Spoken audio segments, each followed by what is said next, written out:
Hello there.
Hello there.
Tonight, we bring in this week's Flight Sim News with thanks to SayIntentions. We check out ChasePlane, the CRJ update, Kennedy Space Center, and an upcoming A6M5 Zero.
I didn't press the button. Change the timing of that. Hello.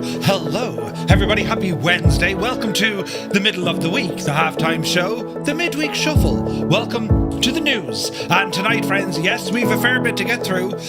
First and foremost, so Flight Effects had to pull up the handbrake. They were going to showcase the upcoming C750 this evening. However, there is a delay somewhere in the thing. The aircraft seems to be fine, but I think there's some behind the scenes stuff, so they just had to postpone for a little bit. They've indicated now about 2 weeks or so, I think around the 20-something, right? So we shall revert to plan B. So all is not lost, because tonight was actually quite busy. Yes, we will catch up with all the news making headlines this week in all our flight sims, and we're also going to be checking out some stuff. Tonight we have ChasePlane from Parallel 42. We had a quick look at it before, but I'm going to go through some tutorial stuff, show you what I use and how I get my settings where we want them. Don't forget that ChasePlane is on a short final to Microsoft Flight Sim 2024, so probably no harm now to take an out look. Then, of course, yes, Aerosoft have updated their CRJ, this time now, not only with a flight model, they've made a number of enhancements throughout the entire aircraft fleet. That's on the 550, the 7, and so on.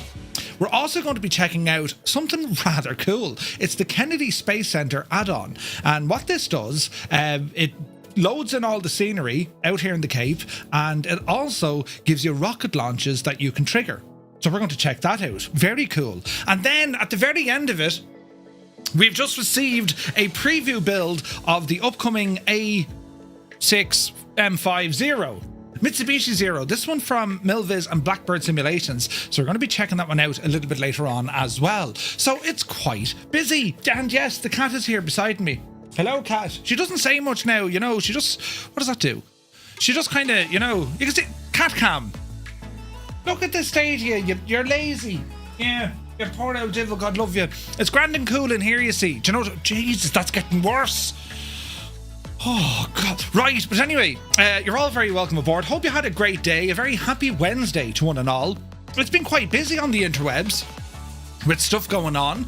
And, yeah, lots of stuff happening in our beloved flight sims. So quite a bit of news to get through here as well. But before we get to all of that, it's time to welcome you in. How was your day? How was work? Wait, school's out, I think, isn't it? You're on your summer holidays. But, or maybe you're on the DOS, or maybe it's morning time. Jeez, it could be even night time where you are. It's hard to call, lads. It's hard to call. But you're all very welcome in. Hope you're having a great day. APU Inspector's here in the chat. Happy Wednesday. CP65. Good to see you, my guy. Mac Vision, welcome in. Vacuum is here. Viper Strike, good to see you. Flying from Genoa to Tenerife. Lovely. Filthy is here, looking well. Fierce Wolf, looking fierce. And terribly wolfy. Good to see you, man. Who else is here? PH Roy, good evening. PS Mirandai. Hello there. Hope you're well, buddy. Super Ty, good to see you. Sourdough Man, hello. Wicked Wolf, good to see you, man. Hope all is well in the realm. Malky is here. How's she cutting? Lead Ballooner, good evening. Bell Bro, finally made it in on time, he says. You're most welcome. Good to see you, bud. Where are we at now? Nightsep, good evening. Haven't seen you in ages, Nightsep. Martin K, welcome. Eamon 1973. Tonight tells us that the plane he was going to show us has been delayed. Yes. Yes. Not much we can do. I got a message off Flight Effects last night and they were like, Murph, you never guess what. Ooh. No hassle, lads. Don't worry about it. We'll check out some kitchens instead. And that's what Mr. Two-Tone wants me to do now. See how that... Right? Murph, here's a website to kitchens. So currently, you walk into our kitchen. We do have a kitchen. You walk in and the kitchen's in front of you. Against the back wall, or the outer wall, if you like. But it's inside, yeah? The new design is seemingly going to be come in the door and the kitchen starts on the left-hand side. That's like... that's drilling and putting holes in walls and stuff. That part I can do, you know, but making it all look nice won't be... I'm going to invite people to my house. I'll feed you with beer and questionable barbecue. Or maybe it's barbecue and questionable beer, right? And in return, you have to build a kitchen and source all the parts. Right, brilliant. It's arranged so. Spitfire RAF 100 is here in the chat. Chalks, welcome in. Crafty Tigers, happy Wednesday. 98 Vulcan, you're looking terribly well. Little Trader, welcome. Toto is in the house. Jeez. Goblin Zeus, welcome in. Northland Air, welcome. Mech Manser, rather. Good to see you, buddy. Silent Ned. good to see you, man. Hello, Ned. Good evening.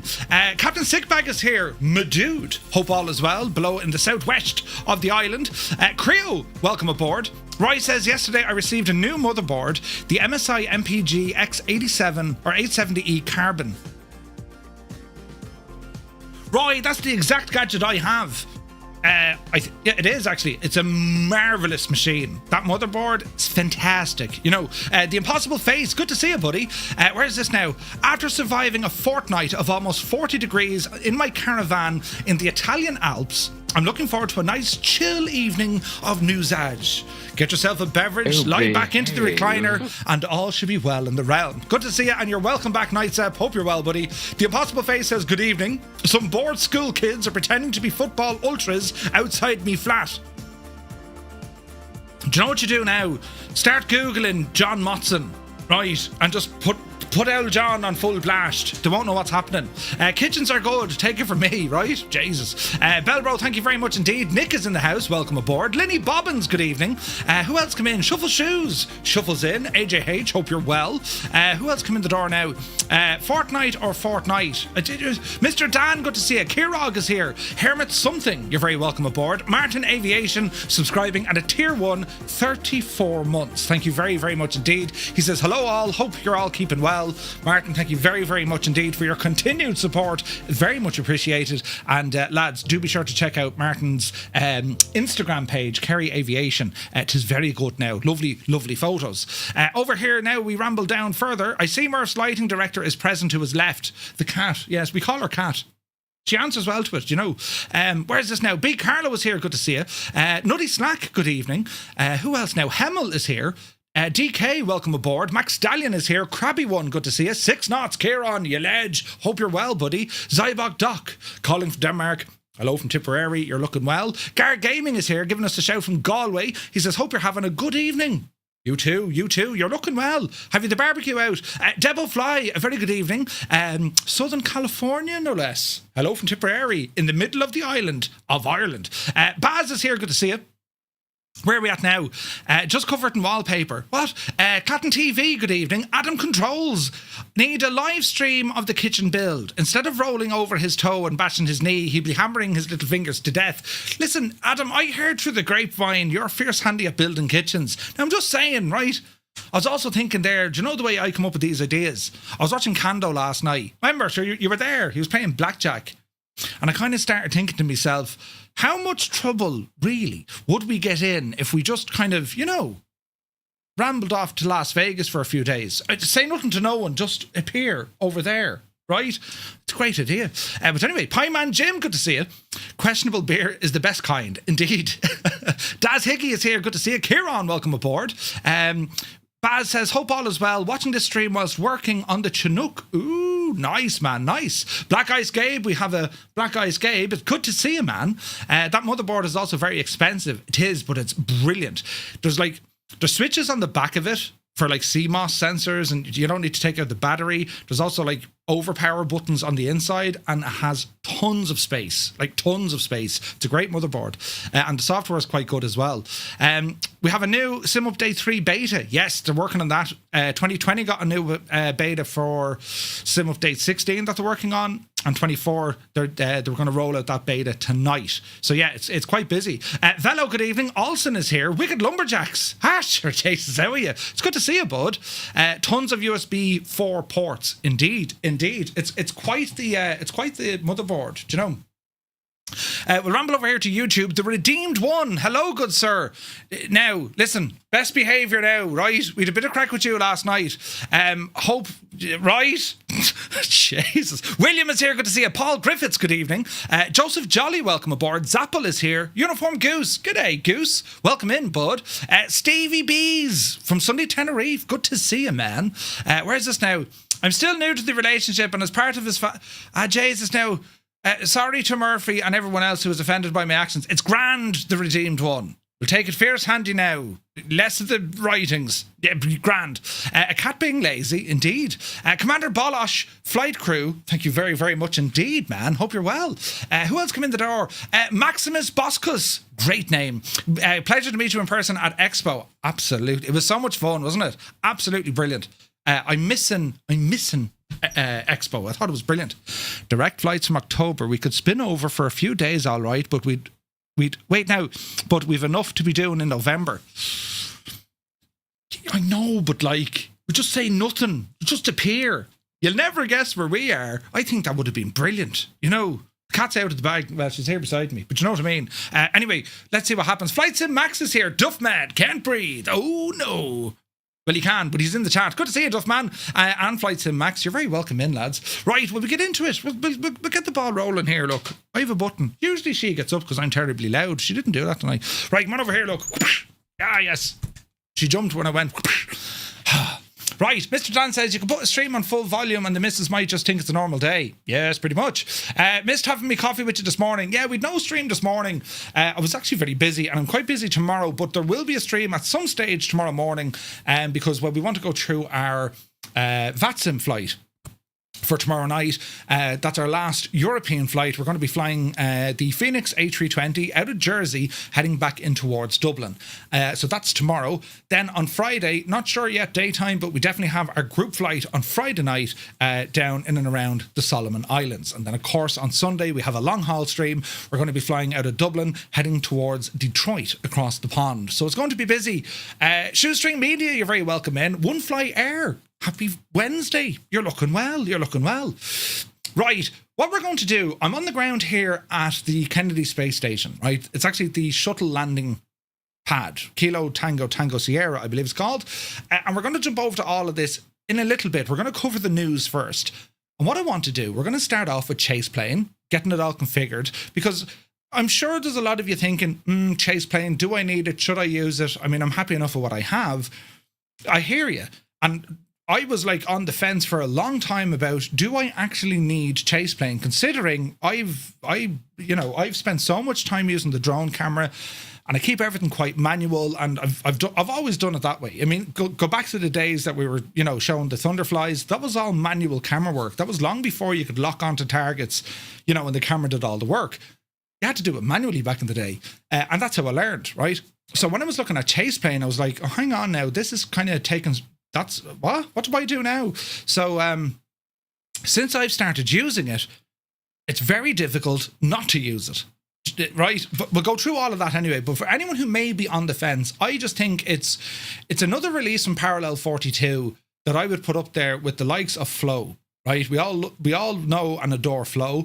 ChasePlane is every bit as good when you think about the visuals, because it can transform how you sim. It just can, right? So we're going to be checking that out in a moment. Then, of course, the CRJ will dive into some of the updates. Then we're going to check out the facility where we're currently situated at, which is the Kennedy Space Center. And then, lads, we're going to be checking out that Zero. I'm just waiting on an email to be sure. I think I'm okay to show it. I'm just waiting on an email for them to come back and say, yeah, you can show it. But if they don't send me an email to say, yes, you can show it, we're still going to show it, because I can't see it anywhere on the email where it says I can't. You know what I mean? So let us all see, friends. So what we're going to do, we're going to bring up our news, holy tabs on a screen, Batman. And we shall start off at the very beginning, right? We do have some sounds here in the background. Now, I'm going to press another button. Stream Deck, yes. And we'll go to me standard Stream Deck. And this guy here is going to be Microsoft Flight Simulator. Yes. If I press this button, that didn't work at all. Brilliant, lads. Hang on. Why aren't you working now? Microsoft Flight Sim. Yes. And we want to bring down the volume. Look, that doesn't work now. I'm already after breaking something, for God's sake. Right. Revert to plan B, Murphy. Is it in here? No. Oh, it is. We'll use this gadget here, look. So hang on, we'll go back to the news in a second. We're going to load this fella in. Muse fan is here. Good to see you, buddy. Do you need something like a Stream Deck to take full advantage of ChasePlane? No. I mean, it is handy, right? But you don't need one. Keyboard is fine, right? Now, what we need to do here, so Microsoft Flight Sim volume. This ticket doesn't seem to be working now at all either, look. Microsoft Flight Sim. Why isn't this working, lads?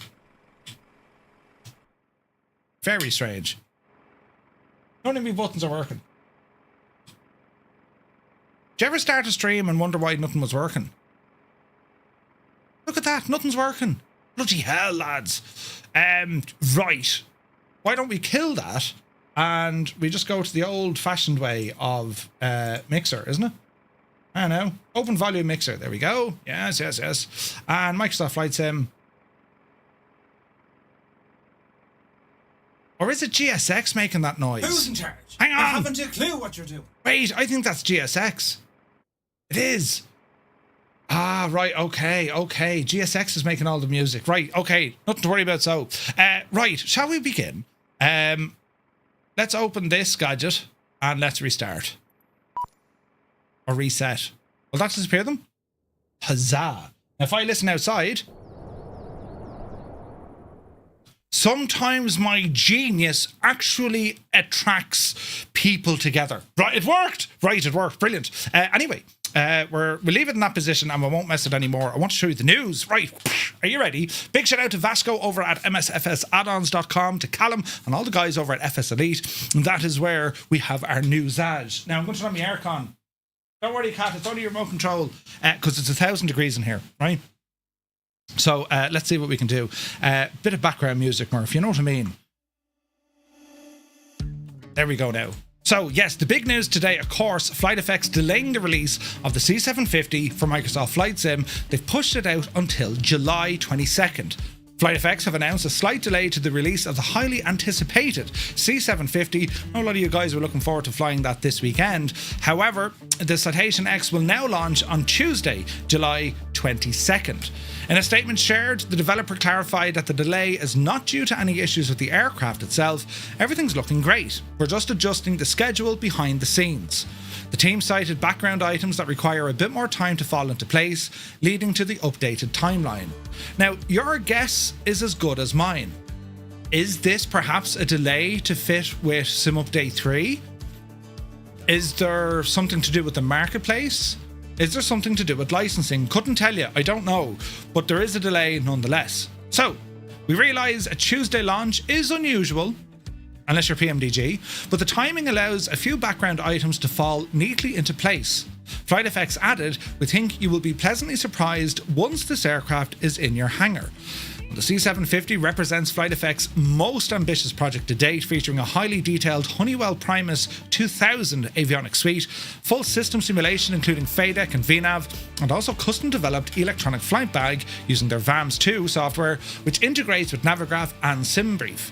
The developer has also indicated enhanced visuals and sounds based on extensive real-world recordings. This aircraft, when it does launch, it's going to be priced at $29.99 US. It's a good price. It's a very good price.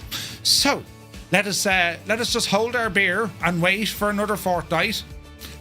I've tested the aircraft in just to, get my hands around it, and I can echo what they're saying here. I think folks will be very impressed when it does drop, and looking forward to that one. But at the moment, it has been delayed for about a fortnight. Any updates, I'll let you know about it, so do be sure to stay tuned. Now, Just Flight, we have a bit of news from Just Flight tonight. These lads have been absolutely flat out, lads. Their ambitious Fokker F70 and the F100, well, it's nearing release in Microsoft Flight Sim. Just 4 months after the March development update, Just Flight is back with a massive progress report on the Fokker F70 and F100 for Microsoft Flight Sim. The update reads more like a flight logbook, packed with new details and insights into what's shaping up to be Just Flight's most ambitious airliner project to date, right? First, some release plans. The F100 Professional will be the first out of the hangar, with the F70 Professional following soon after. Both will be offered as a separate product at competitive prices, with also a bundle in there for those if you want to get the full Fokker experience. Right? A release date, it's now getting close according to Just Flight. Nothing fully there just yet. To showcase the progress, Just Flight team took the F100 on a virtual test out of Salzburg to Brussels in the latest beta build. The moment the aircraft loads, you're greeted with a cockpit that is very different from Just Flight's earlier work. Gone are the pearly analog panels, and in their place are a mixture of curved CRT displays and also some of the classic standby instruments. The transitional glass cockpit era of the early 1990s. The cockpit includes customizable features like different taxi light setups and panel variations between both the F70 and F100, all based on extensive real-world references. And you can see from the shots here, these projects. I remember chatting to Martin over at Flight Sim Expo, Martin from Just Flight. Scott was there as well. We're having a good old chat, and these guys it's passion project stuff. They only build the aircraft they're interested in.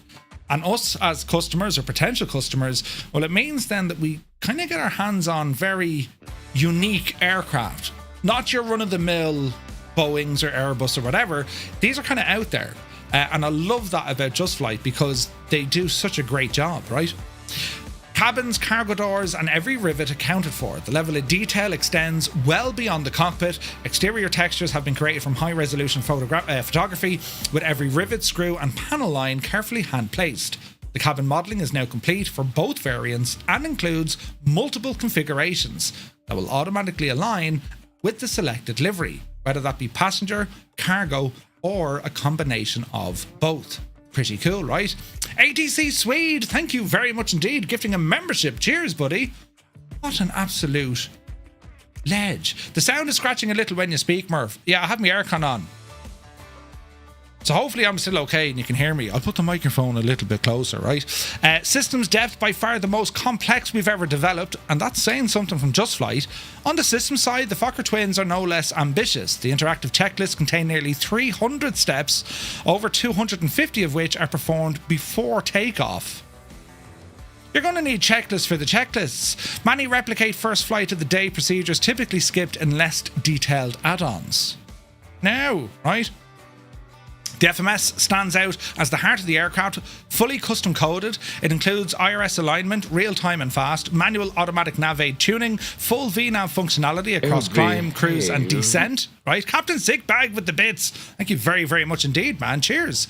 Jesus, 1,000 of them. His bits.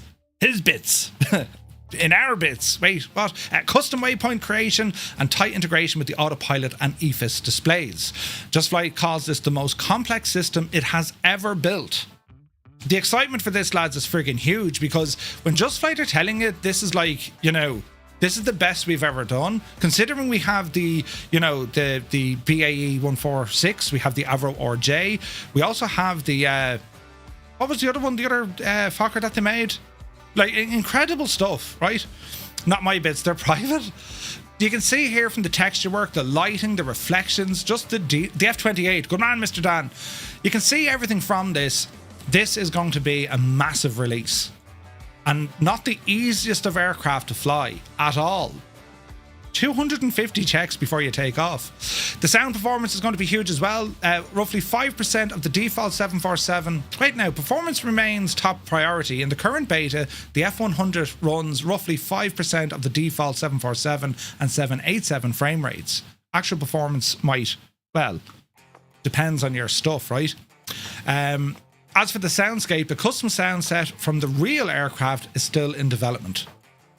So huge news, lads. Massive news there from Just Flight. But that's only the start of it.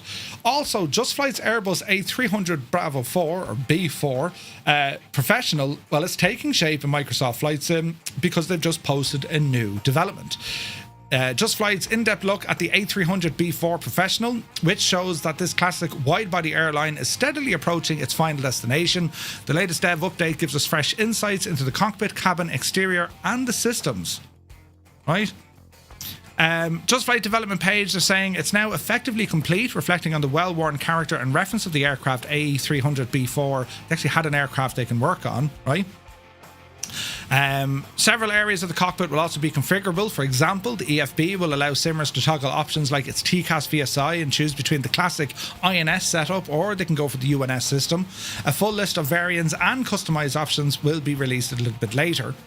The passenger cabin, now nearing completion, evokes the unmistakable style of the 1980s. What? Minus the cigarette smoke. Right? Brilliant. Following you, I need to get a PC, only on Xbox, and it's rubbish. On PC years ago. So Xbox is Xbox is a great introduction to Microsoft Flight Sim. Just is. But I think if you really want to delve into that kind of simulation passion thing, you want to be aiming for a PC at some stage, because you can do an awful lot more with a PC. You know what I mean?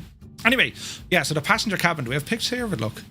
Jesus, look at the details on this though. Just Flight are flat out. While long-time followers might remember the A300 from its early P3D days, the Microsoft Flight Sim version has seen significant upgrades. Just Flight's artists have spent years refining, and in some cases completely rebuilding parts of the exterior model.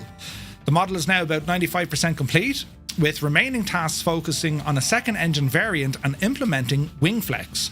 Texturing work is also well underway, involving painstaking attention to detail. In the past, rivet counters describe enthusiasts with an eye for detail, Just Flight says. These days, we're proudly wearing that badge ourselves. Nice. Major milestone was reached recently, the integration of the systems code into Microsoft Flight Sim. The aircraft is now alive in the sim, enabling internal testing of its fully coded systems.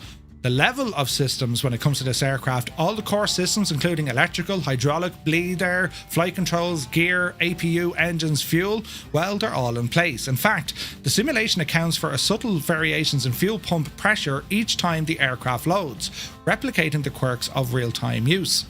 Remaining work primarily focused on the nav systems such as the autopilot and the INS. Just Flight, lads. And that's not all. Wait, we've more, so that's the A400. They've also given us a dev update for their upcoming Learjet 45.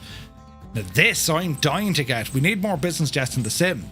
Just Flight provided a fresh look at the upcoming LJ45 Professional for Microsoft Flight Sim, sharing new cockpit images and details about the current development stage. The Learjet recently showcased at Expo, where attendees had an early glimpse of the aircraft's artwork, and Just Flight say the project has since made significant progress, with the cockpit model now almost complete. According to the developer, the cockpit textures, high-resolution quality textures, accurately modelled controls, and even tiny details like screws and rivets recreated from the manufacturer's drawings. The distinctive curved CRT displays of the Learjet are also represented, and the team notes that the model takes advantage of the latest Flight Sim, Microsoft Flight Sim modelling and texturing. So you might remember the early days of Microsoft Flight Sim. I think it was in Flight Sim 95. That's the first time I remember seeing the Learjet. So there was always a Learjet in Microsoft Flight Sim. Then for whatever reason, there wasn't. Marcio, good to see you. So the C750 has been delayed by Flight Effects. They've pushed it out for 2 weeks. So I've no other news other than that news relating to the C750. Unfortunately, they made the call late last night that they just had to postpone it for 2 weeks. They reckon the aircraft is fine. They're trying to time it in with other things, so they say. So hopefully next week or the week after, we'll get to show off that aircraft. But anyway, sticking with this, Just Flight and their Learjet, the typical development cycle involves completing modelling and texturing first. Then they get the systems to get in there. And then when the cockpit artwork is near completion, they move on to the other developments. The more biz jets, the better. Absolutely. ATC Swede, thank you very much indeed, buddy. I'm alive. Co-pilot Madood, thank you very, very much indeed. Yeah, this is really exciting from Just Flight. It looks gorgeous already. Look at the render like with the screens. So you can imagine now the choice of business jets we're going to have soon. Consider this, right? You're going to have the C750, which is on a very short final, the Learjet 45, and then also the FS Reborn Phenom 300. That's also in development. So it's huge for business jets all of a sudden, lads. And of course, we still have the Lear 35. There's great options here, right? Great options here. So the Learjet 45 will include both the standard and XR variants of the Learjet, aims to deliver highly detailed business jet experience for the sim. When can we expect it? Well, they reckon a more advanced build next year. That means that a 2025 release ain't gonna happen. Aww. However, Just Flight are working on their F70, F100 and A300 ahead of it all. Do you know what I mean? Yeah, there used to be a Learjet in all the other sims, yeah, 100%. So anyway, listen, it's great news from Just Flight, and the other projects that they're working on that we know of, they are working on a Tornado as well. So that's all mixed in here somewhere as well. So they're flat out. They are flat out. Great to see. Any bills. So we got to take this for a quick jaunt yesterday for a little test flight. The details of their upcoming F406 Caravan II, due to release this coming Friday. Pricing, I think it's in around $20. And, well, we got to have a blast of this. It is a beautiful looking aircraft. Echo 19 did the sounds. The systems are there. We came across kind of, you know, high level, but, well, I say high level, they're low level, as in they're not hugely impacting bugs. There was a couple of bugs that we found. We've reported those back. Bills came back to me to say, cheers, Murph. Yeah, we're aware of. So great news. So they're working on that. But this aircraft is due to release this coming Friday. The good news about this aircraft is it's the sheer amount of the roles, right? The aircraft is quite a capable aircraft. You're talking maritime patrol, air ambulance, cargo missions, passenger missions, surveying, you name it. The aircraft is going to come with the Coast Guard, the surveillance, right? A sprayer for like environmental disaster, passenger and cargo. Incredible stuff. And it's such a beautiful airplane. It features that of the Pratt & Whitney PT6A turboprop engines. And yeah, really looking forward to this. As I said, we took it for a spin there yesterday. I enjoyed it, really enjoyed it. Couple of bugs, as I say, once we get them, once any bills get them hammered out, this should definitely be on your list, lads. It is a gorgeous plane to fly. Based, of course, on the earlier Cessna 404, the F6 or the F406. It was built under contract in Europe by Reims Aviation. It's a cracker. Plus, one of the main developers at Anybills used to fly this aircraft. He's thousands of hours on it. So it's pretty cool to see, right? So that should be out this coming Friday. And where have we got this? $24.99, or it's either 20 or 24. I need to double check that, but it's in and around that, right? So yeah, that's a huge release coming, and I think they're aiming for Friday. So keep your eyes peeled for that. Now this is new. The BlackBird A6M5 Zero is launching for Microsoft Flight Sim 2024 this week. Majestic says, really sad the C750 got delayed. You're not alone in that, Majestic. One thing I will say though, like, I think you know, developers have learned the hard way. If their stuff isn't ready and they launch it, the community gets miffed. As in, like, what are you doing releasing the plane? You know what I mean? It's better that they hold off for whatever reason. If they reckon the aircraft is sound, but it needs something else to, you know, make it work even better, they want the best possible release. So okay, fair enough. Doesn't mean we're not unhappy about it, but I would rather that than them releasing early, knowing that there could be issues. You know what I mean? But anyway, BlackBird's A6M5 Zero, fascinating aircraft. So when it comes to the warbirds that we have in the sim, you know, the Spitfire, we got the P-51, we've Hurricanes, we've F3s, F4s, P-38s. I mean, we're getting a good collection of warbirds in the sim now, and okay, granted, leave the combat to one side, but these old vintage aircraft, they're just remarkable to fly because, well, that's what they had back then. That was the leading edge of technology when it came to these aircraft. So this one, Mitsubishi built it, the Zero, the A6M5, and it was the primary fighter of Japan. This was their machine. This is every bit as popular to them as, say, a Spitfire or a P-51. Like, that was the machine, right? I also didn't mention the German ones. I mean, we have the Focke-Wulf in there. We have the ME. Like, we've all the gear now, Messerschmitts and everything. But anyway, this aircraft earned a near mythical reputation during the early years of the war thanks to the lightweight design and remarkable maneuverability. Introduced in 1940, it embodied the Imperial Japan's emphasis on speed, agility, and range. BlackBird's recreation focuses on the A6M5 Model 52, a late war version that incorporated improvements to keep the Zero competitive. According to the developer, countless hours of research went into replicating the aircraft's known characteristics, aiming to deliver a product grounded in factual performance data rather than idealized or arcade-like behavior. That's an interesting one. We do have a video here we're going to watch. Are we ready now? 2 minutes and 54. I don't know if I can play the sounds on this, but sure, we'll give it a shot. And sure, if they give out to us, lads, you know, we'll blame someone else and see what they say.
So, yes, there is a comment there that says weapons not available on Marketplace, and this leads me to start scratching my head a little bit. And the reason being for that, lads, is very simple. Microsoft did say that they'd no real issue when it came to modelling weapons on aircraft. But I think there's a bit of a grey line there. I think it's, yeah, you can show them, but we don't exactly want them working. Maybe that's the case. Now, when they say weapons not available on the Marketplace version, usually you can go over to the developer's website, download a patch, and you're good to go then. You know what I mean? So that might be the case here. We'll have to see. Steiny, good to see you. If I say I had zero interest in this bird, I'd be lying through my teeth, right? 100%. Anyway, all going well. We're going to check this one out in a little while, lads. The release date is due to happen tomorrow for Microsoft Flight Sim, a direct purchase option also available over on the BlackBird Simulations website. And yeah, it looks really, really, really nice, right? So anyone who's just rambled in, lads, Flight Effects have postponed the release of the C750. Not our doing. And they're going to postpone, I think it's 2 weeks. So anyone who's rambling in, if you didn't see the announcements from Flight Effects, it's been delayed for 2 weeks, meaning we don't get to show it off this evening. We hope to be back next week or the week after to show it off then. We still have plenty of other stuff to work through, but yeah, if you were very much looking forward to the a preview of the C750, unfortunately, not going to happen tonight. Oh well, we'll see the 750 later. Yeah, there's huge excitement behind that aircraft, but Flight Effects had to pull it, or postpone it rather, at the last minute. So let's see what happens. Anyway, the A6M5 Zero from BlackBird Simulations, hopefully we check this out in a little while. Now, I just wanted to remind folks about this. Maybe you missed it at FS Expo. Flying Fries, they have announced they're working on an Mi-24P Hind for Microsoft Flight Sim. This came up at the end of the trailer, and then the trailer was... right now, Steiny has now fallen into his chair because, well, he used to look after this. This aircraft, it's going to be the first proper Hind. Scenery do like a Hind. Anyway, an iconic Russian gunship with a ferocious reputation and a silhouette recognized the world over. This thing is as badass as you can get. Flying Fries, they haven't touched helicopters before. I mean, they brought out the Scrappy Yard, they brought out the Hughes, they brought out that beautiful Gabrielle. This one, very, very different into the world of rotary wing operations. And what a chopper to start off. So pretty mad. No release date, no idea on pricing yet. It's just entered the very early modeling stages. Flying Fries will absolutely have his hand full trying to develop this. And we know Steiny here in the chat is going to be helping out with that as well, especially with how it flies. But despite the size of this aircraft, it has a maximum takeoff weight of 11.5 tons. Like, that's absolutely nuts. There goes the cat. Goodbye, cat. It's huge, right? Despite that, it can still comfortably cruise just over 150 knots. What? Huge, right? So the early modelling renders that we can see here, all coming to fruition by Flying Fries. That's what they're working on next. They've other projects in there, I'm sure, but this is like huge news. They're going to be using Flight Sim 2024's modular sim object logic for maximum detail and indeed performance. So very, very looking forward to this, you know. Lieutenant John Wick, good to see you. Murph, my YouTube has rocketed since I started 5 weeks ago uploading shorts and original song videos. Good man yourself. Jesus, John, welcome and fantastic news. We all like the music. Flying Fries isn't sugarcoating the timeline. The Hind is planned for release some stage next year, and they're committed to taking whatever time is needed to get this right.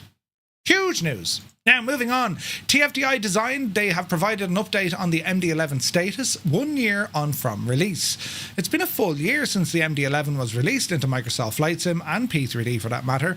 And while the team is still very much hard at work on improving the product and bringing it to new platforms, well, TFDI Design shared an update surrounding its current status and when you can expect from them. There's a free art update, the new free of charge update to owners of the product in 2020. It's a new free art update that'll have a complete exterior overhaul with refinement to the modelling and texturing of the aircraft, and they expect to have that ready sometime in the next kind of 60 days. P3D development update.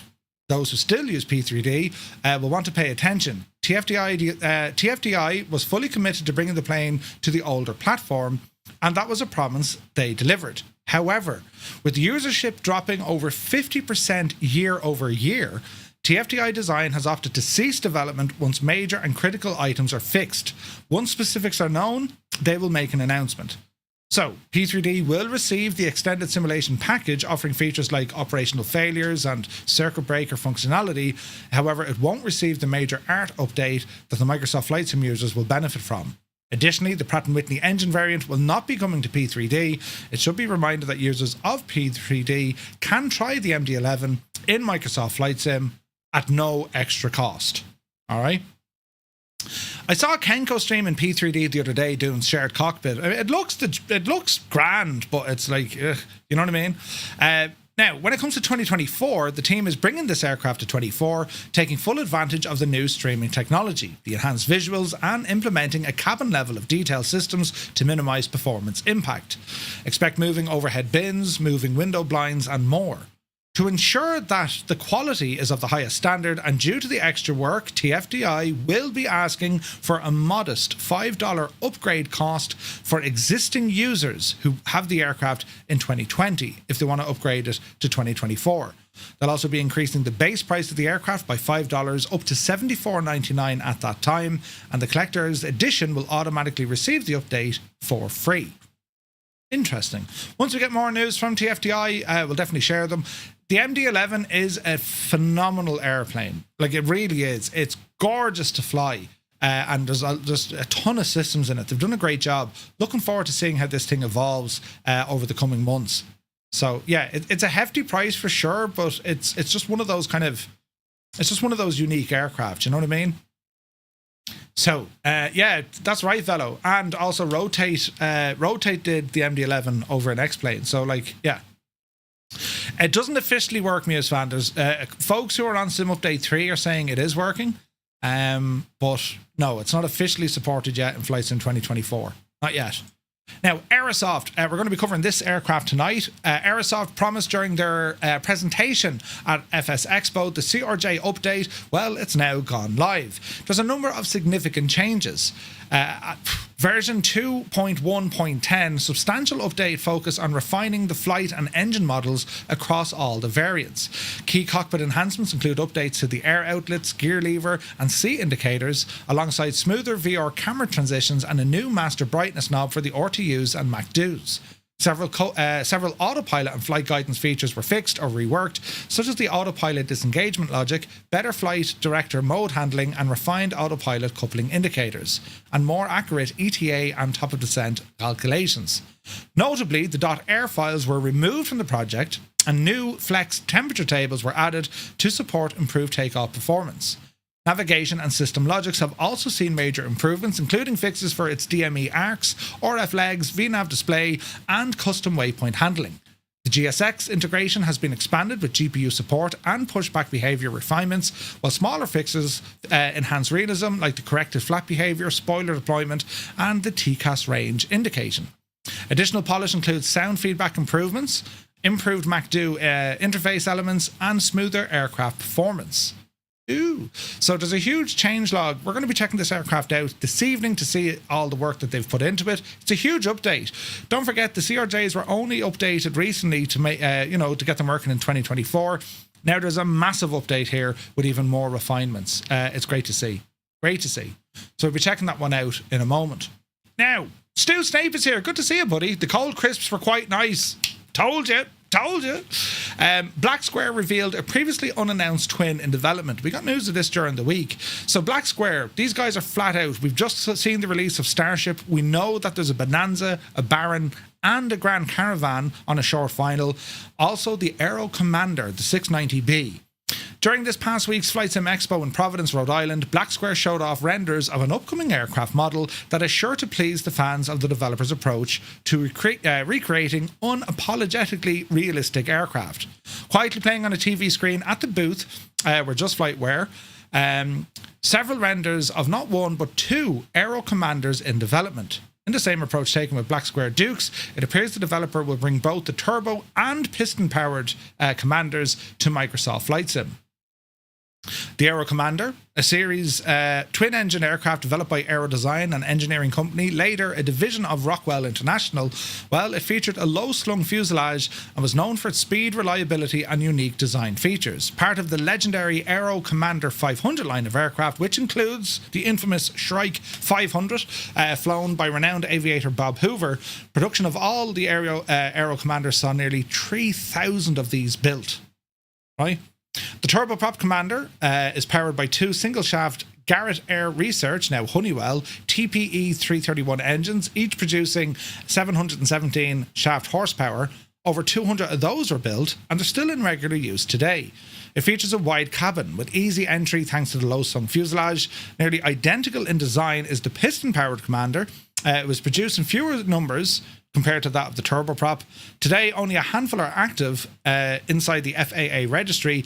The aircraft earned a reputation for a comfortable and quiet interior, but it was handicapped by expensive, maintenance-hungry, geared Continental GTSIO 520 engines, relatively low time between their overhauls. Ooh, Jefferson is here. Good to see you, man. Designed by Ted Smith, who also designed the Aerostar. There you go. So these things in the real world, you see them in general aviation, but you also see them in air ambulance, medevac, search and rescue. They're again, it's an aircraft that has just a lot of capability, depending on the role that it's going to be operating in. And there's always a video I love watching. It's a day in the life of a medevac pilot. He's operating one of these out of Arizona. Gorgeous, absolutely gorgeous. Very excited to see this. And in terms of release date, Nick Kazansky's self-proclaimed affinity for preserving the history of the unique aircraft hasn't really hinted when we're going to see it, but I imagine won't be terribly long. When you consider what we have now from Black Square, and that's a one-man show, he's pumping out the aircraft, so great to see. The Impossible Face says, I love what Black Square are doing, but I really hope they don't get burnt out due to the sheer amount of madness, right? Uniform Goose is listening to VATSIM to try and learn. Good man yourself. Is Black Square part of Just Flight? Just Flight are their publishers. Just Flight are the publishers. But Jepson, hope you're well, buddy. Any crack over your way? Bob Hoover flew that yoke better with no engines than most could do with both, says Hans Gruber. Good to see you, buddy. Yeah, it's the Aero Commander is just a gorgeous plane. And there was one back in X-Plane. Caranado did the Strike 500 or the S500. It looked beautiful, but it was Caranado, right? This one, I'm very much looking forward to it. And we know what Nick can do now when it comes to piston and also the turbo jet aircraft. Incredible levels of detail. So I'm looking forward to that. Now, TAE Models have released Quebec City for Microsoft Flight Sim, both 2020 and 2024. This is their latest Canadian series, or sceneries. TAE Models, we looked at some of their work not so long ago, including, I think it was that of Singapore. Absolutely incredible.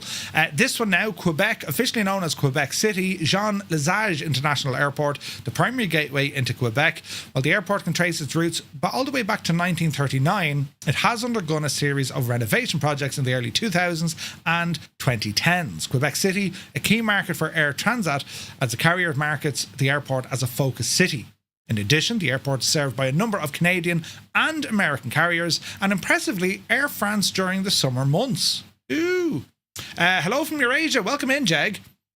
TAE Models rendition brings the airport to life with airport terminals, cargo buildings, all featuring PBR materials, realistic night lighting, and so on. You can also purchase this from Anybills. And for X-Plane 12, they stated on their Facebook page, Quebec City will be available for the simulator very soon. There's a little trailer here. We'll have a gawk, lads, and see what you think.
Just looking absolutely gorgeous, isn't it? You gotta love that about flight sims, man. I mean, they just like pick a destination and then like immediately go flying there. You gotta love it, right? It's fantastic.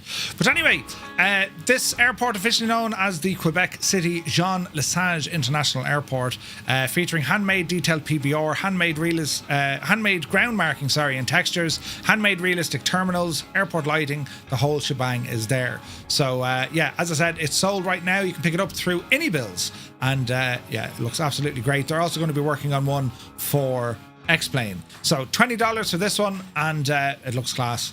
Absolutely class. Now, Flight to High have released Tulsa for Microsoft Flight Sim. Tulsa International Airport, the primary airport of Tulsa, Oklahoma. The airport has around 150 daily flights served by several airlines, including that of Allegiant. But anyway, American Airlines, Delta, Southwest, and United Express, Charter Airlines, Omni International is even headquartered at this facility.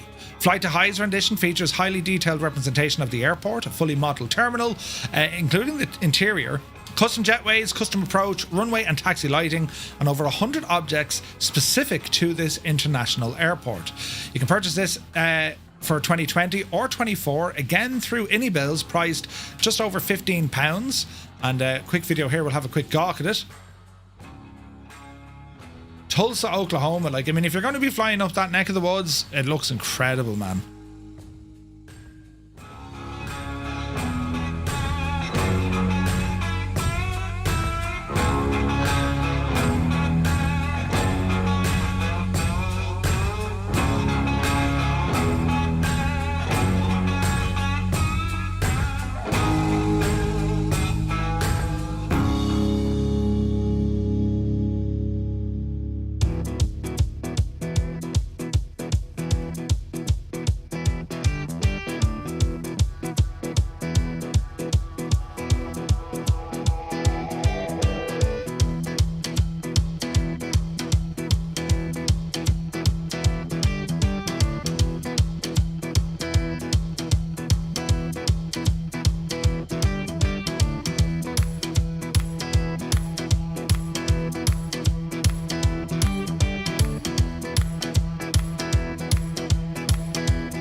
This looks pretty good. There's a whole lot of detail in it as well, including the FBO. It's great to see Atlantic Aviation is there. Thinking of the Tulsa King with Sylvester Stallone. Don't think I've seen that, no. It looks the job, doesn't it? There's again with Microsoft Flight Sim, just so many sceneries now, and the detailing. I mean, go back 5 years ago, we were blown away by the default Microsoft stuff. You know what I mean? Wired Lad, thank you very much indeed. 12 months, my dude. What a ledge. So yes, this scenery now available through AnyBills, priced in around £15. You can grab it there. Now, sim design group Cairo International, the release is imminent. The sprawling Egyptian transport hub of Cairo International, Hotel Echo Charlie Alpha by Sim Design Group, is on final approach. Compatible with both 2020 and 2024, the scenery promises a true-to-life ground layout based on the latest AIP, satellite data, including updated taxiways, parking stands, and ground markings. Additionally, the scenery comes with handcrafted landmarks around the airport, including the city centre, Al Mazza, the district, the Wada Degla Club, and many, many more. Cairo is a huge airport with a multitude of runways and even a bigger number of destinations to choose from. Its hot temperatures in the summer and frequent dust storms, it can be challenging yet highly rewarding destination in the sim. Additionally, the team at Sim Design Group make a point of the handcrafted elevation mesh to the scenery, writing Cairo is no longer flat. This is the only version of the scenery in the simulator to feature a handcrafted elevation mesh across the entire airport, which includes realistic runway slopes, taxiway gradients, and even or uneven apron surfaces. This will be picked up through Orbex soon. I don't have a price for you. Let's have a look at some of the pictures though.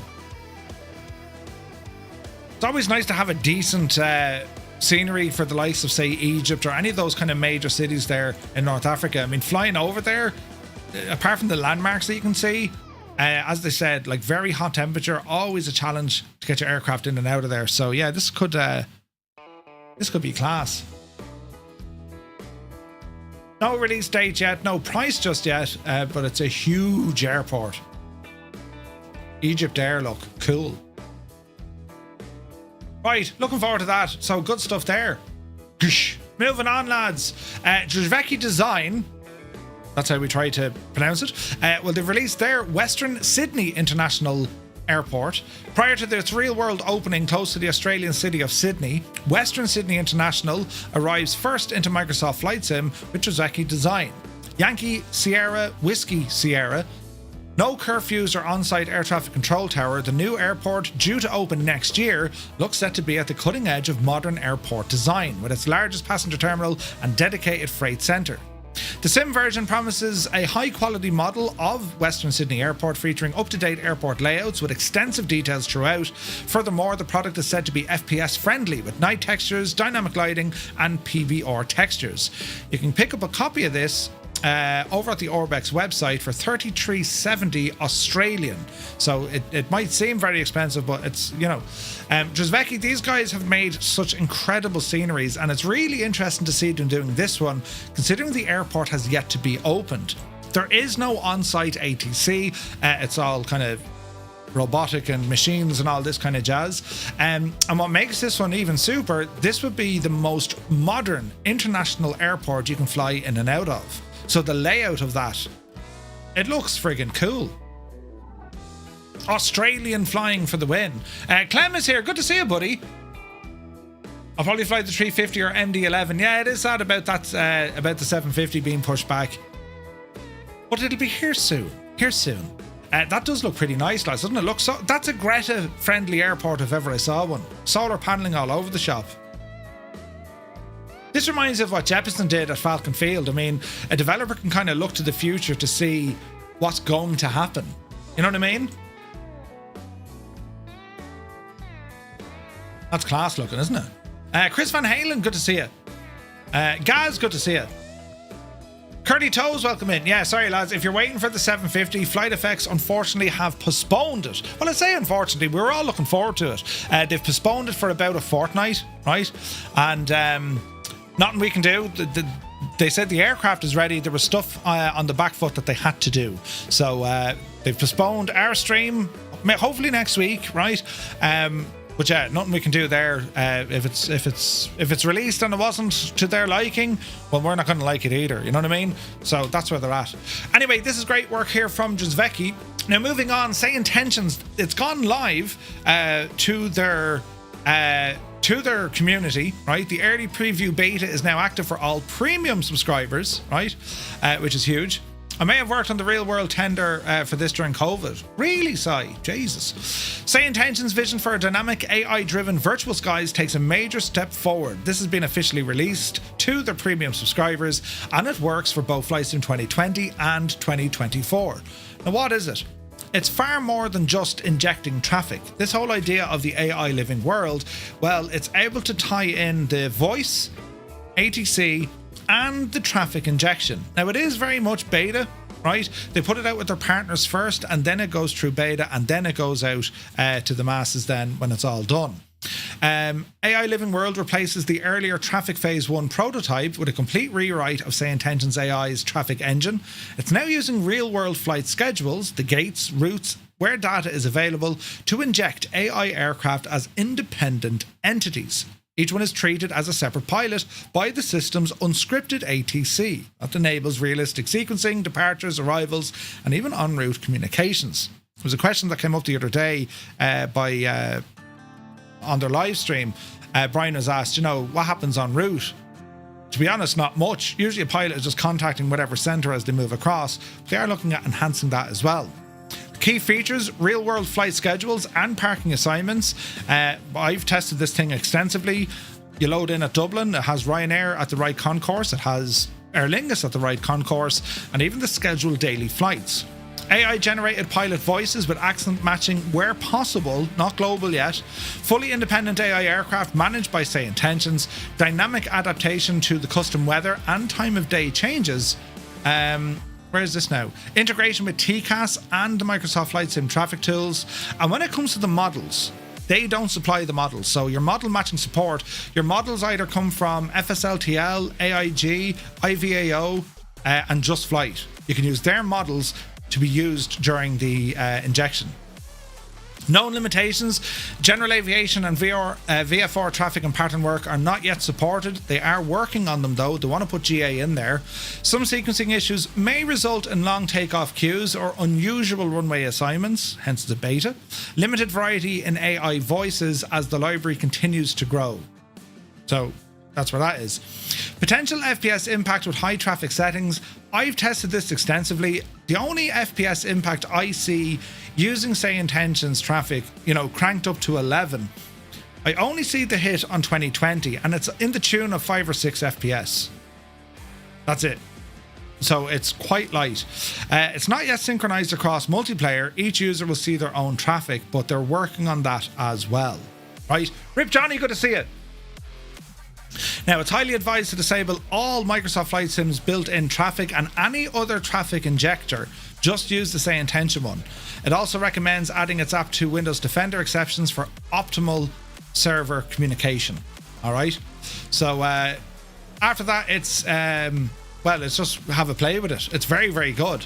If you're new to SayIntentions, you can try the service for free for the first 24 hours. After that, it's $16.25 a month. Subscription is paid annually, but you have access then to the entire suite from SayIntentions. That's SkyOps, which will inject scenery when you're doing missions such as cargo, search and rescue, firefighting. It injects everything in there. It's quite incredible. I'm crap at firefighting though. You also got access to Entourage. There's checklists in there. There's a whole world of stuff there. Pocket Sky is in there. Also their newest release. SayIntentions are flat out doing so many things. So yeah, this is great to see. And if you are a premium member of SayIntentions, well, now is the time to give it a shot, because it does add an awful lot to your offline flying. Do you know what I mean? Good man, Rock. Murph, I got some breaking FS add-on compare news if you're interested. Sure, we'll have a look. 100%. In other news, Pocket Sky and Launchpad alongside the AI Living World. Don't know if you lads have checked out Pocket Sky yet. It's a companion app for Android and iOS that allows users to stay connected to the virtual flights on the go. Real-time flight tracking, push notifications for events like Top of Descent or ATC messages, text and voice chat with ATC and cabin crew, remote radio frequency adjustments, and also quick access to the airport data. There's even an instructor mode in there for professional training use. Initially exclusive to partner customers, Pocket Sky will expand to premium subscribers after its testing phase. And that's pretty much what they do. I mean, they'll get the add-on or the program or the product. They'll start testing it internally. Then they'll give it out to their partners. Then they give it out to the premium folks. So they do quite a lot. So I should turn the online off. Yes. Rip Johnny, yeah. Turn off any sort of other traffic injection. Launchpad, we did cover this. We'll talk about it again though. If you have an idea for a flight sim add-on and you're just unsure, how do I get this work? Who can publish it? Or, is this even possible? Launchpad is SayIntentions' developer accelerator program aimed at helping third-party creators bring new ideas to life. They'll offer mentorship, funding for infrastructure and licensing, engineering support, marketing resources, and of course exposure to the entirety of the SayIntentions user base. The goal is to address the common challenge in the flight sim market: great ideas that quietly fade due to lack of visibility or resources. Launchpad is open for submissions now. This is a great idea. It's a great idea. You could have a fantastic idea saying, Jesus, wouldn't that be great in flight sim, but you may have no way how to do it. Talk to SayIntentions. Maybe you have a product or an idea or an add-on that you've started working on and you're like, man, I'd really like to see this thing grow. Talk to them. If they can help, they will. So huge news there from SayIntentions. Now over to Rock. Whoosh. Let's see her now. Where is this now?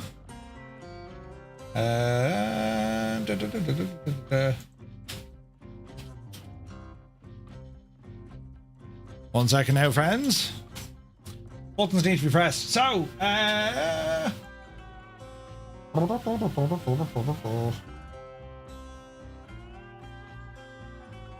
Flight Sim News.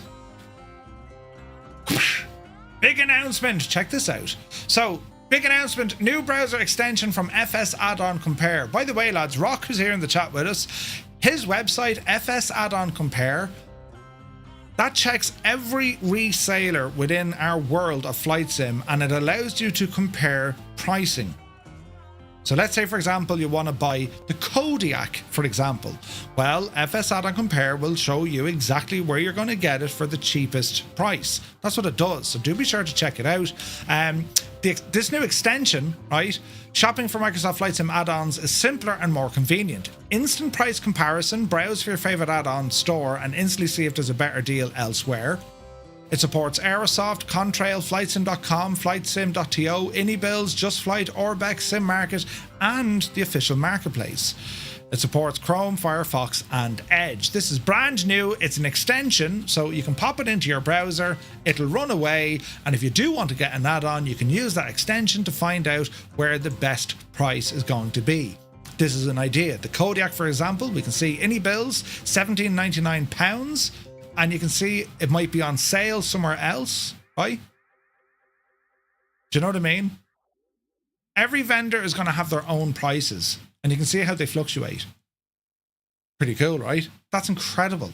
And also, you can see here, if you wanted this, well, if you become a member of the Flight Sim Association, you'd get a further 10%. That's huge news, Rock. Huge news. Well done, man. So, lads, yeah, do be sure to check that one out as well. Now, we continue on. Sofly. Where is this now? I need to add that to me gadget. Sofly shares new details on Cabin Announcements Pro. Bristol Airport, of course, we know is coming, and also the aircraft sound enhancement. This is just a recap once again from FS Expo. But Sofly, who would have started off with our Weather Preset Pro, a whole load of other stuff. Well, they know that we know they're working on a Cabin Announcement Pro, Bristol Airport, and they've announced a new aircraft sound enhancer. Cabin Announcement Pro, revised roadmap and new features. So its upcoming add-on is designed to bring dynamic passenger cabin audio to the world of Microsoft Flight Sim, and the team confirmed the product will be a one-time purchase. A single license will cover both Flight Sim 2020 and 2024. Additionally, Sofly plans to deliver a library of airline announcement packs over time, featuring a variety of regional accents and languages to create a more realistic in-cabin experience and atmosphere. Nice. We have an incident in the cabin. We have somebody a bit intoxicated and people in the galley.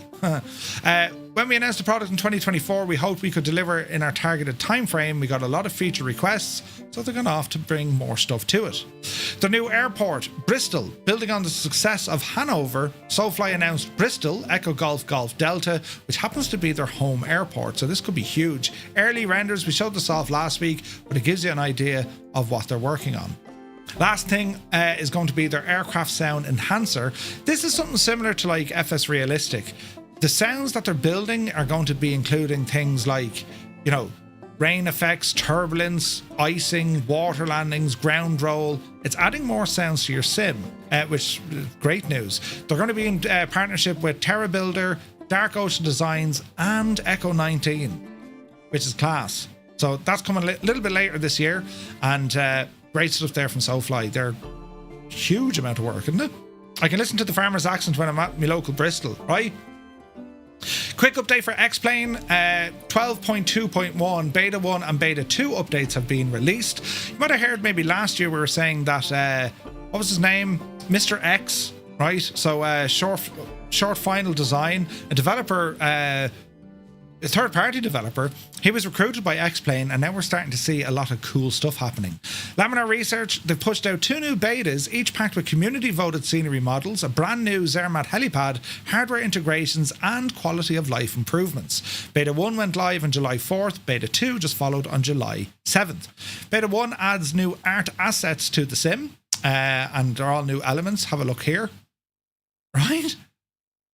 So these are all scenery elements or assets, that you can just pop into the sim yourself if you're building scenery. It's great to see all these new models, right? And there's new lighting in there as well.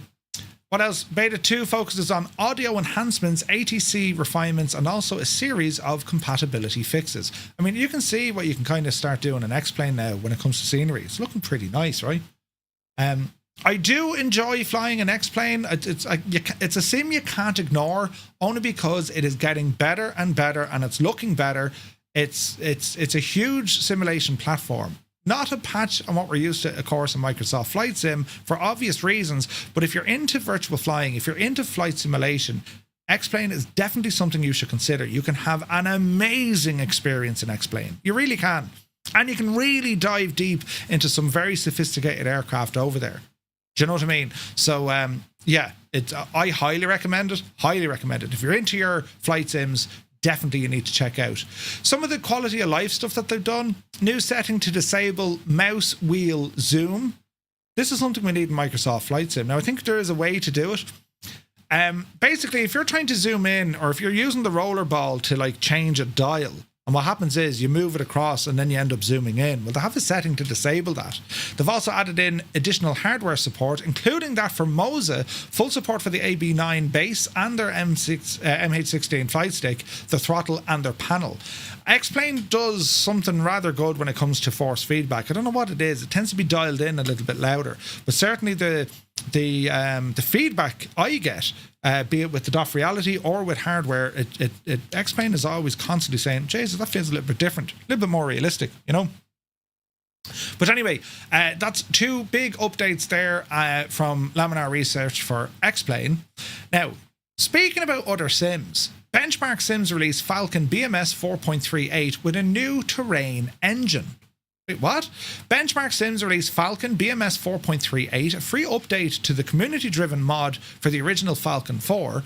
According to Benchmark Sims, the version introduced a brand new terrain engine, improved atmospheric rendering, PBR cockpit upgrades for the F-16 and the F-15. The new terrain engine is said to offer procedural texturing, volumetric grass and shrubbery, seasonal vegetation, and more. There is a video here. Have a look at this, right? This may be something not fully on your radar just yet, but have a look.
Right, so Falcon anyway. So yeah, I could be wrong, but I'm almost certain this is where DCS kind of got its start from.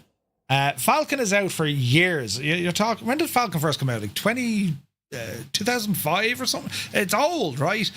You can see all the updates coming to it now. It's huge, and we tend to kind of feature other sims of, you know, anything flight sim, right? Combat sim included. We feature it because it is news for the community, and this is a very, very substantial update for Falcon. So yeah, if anyone's interested in this, do check it out. I was playing Falcon in the 90s. There you go, right? And it seems to be community driven as well, which is always great to see. The official Falcon website, let's have a quick gawk. General list of affected assets, couldn't tell you. Home. Let me see. Welcome to Falcon. Few features. Read more. Flying since 1998, lads. 1998. Isn't that incredible? So they're still working on it. So FAQ. Can I use Falcon without Falcon 4? Yes, the only condition is to respect the previous rule of having an existing Falcon 4 license. So this Benchmark Sims editions, they're all free. If you want Falcon 4, that's on Steam, I think, isn't it?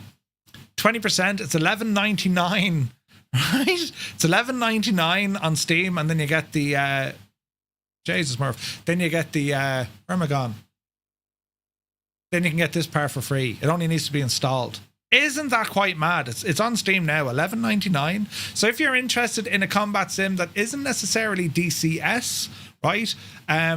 It's gonna have the head scratching moments, as in, well, will it have the visual fidelity? Will it have the depth of systems? Certainly looks good, right?